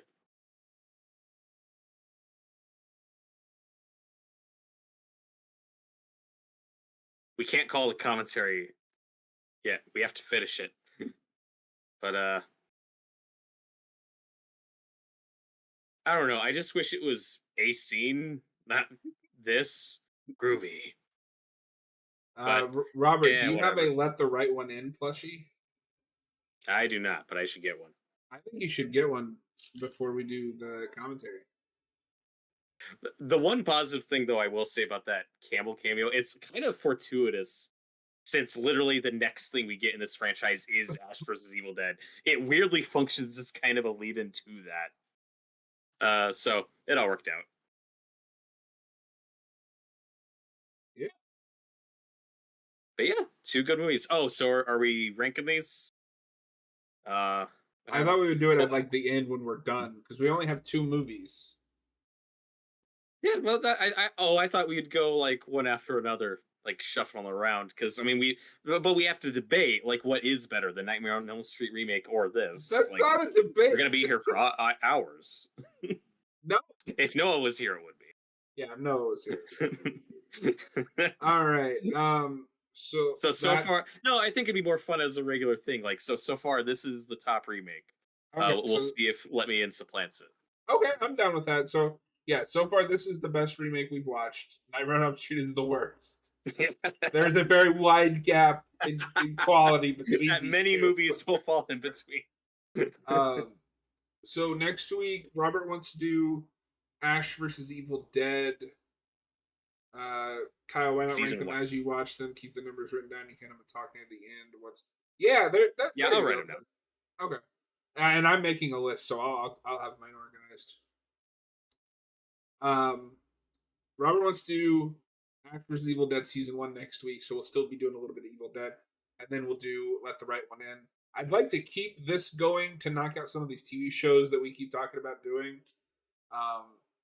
So we'll talk about it, not to preemptively announce it, but our schedule for the future will be original, remake, then TV show, then original, remake.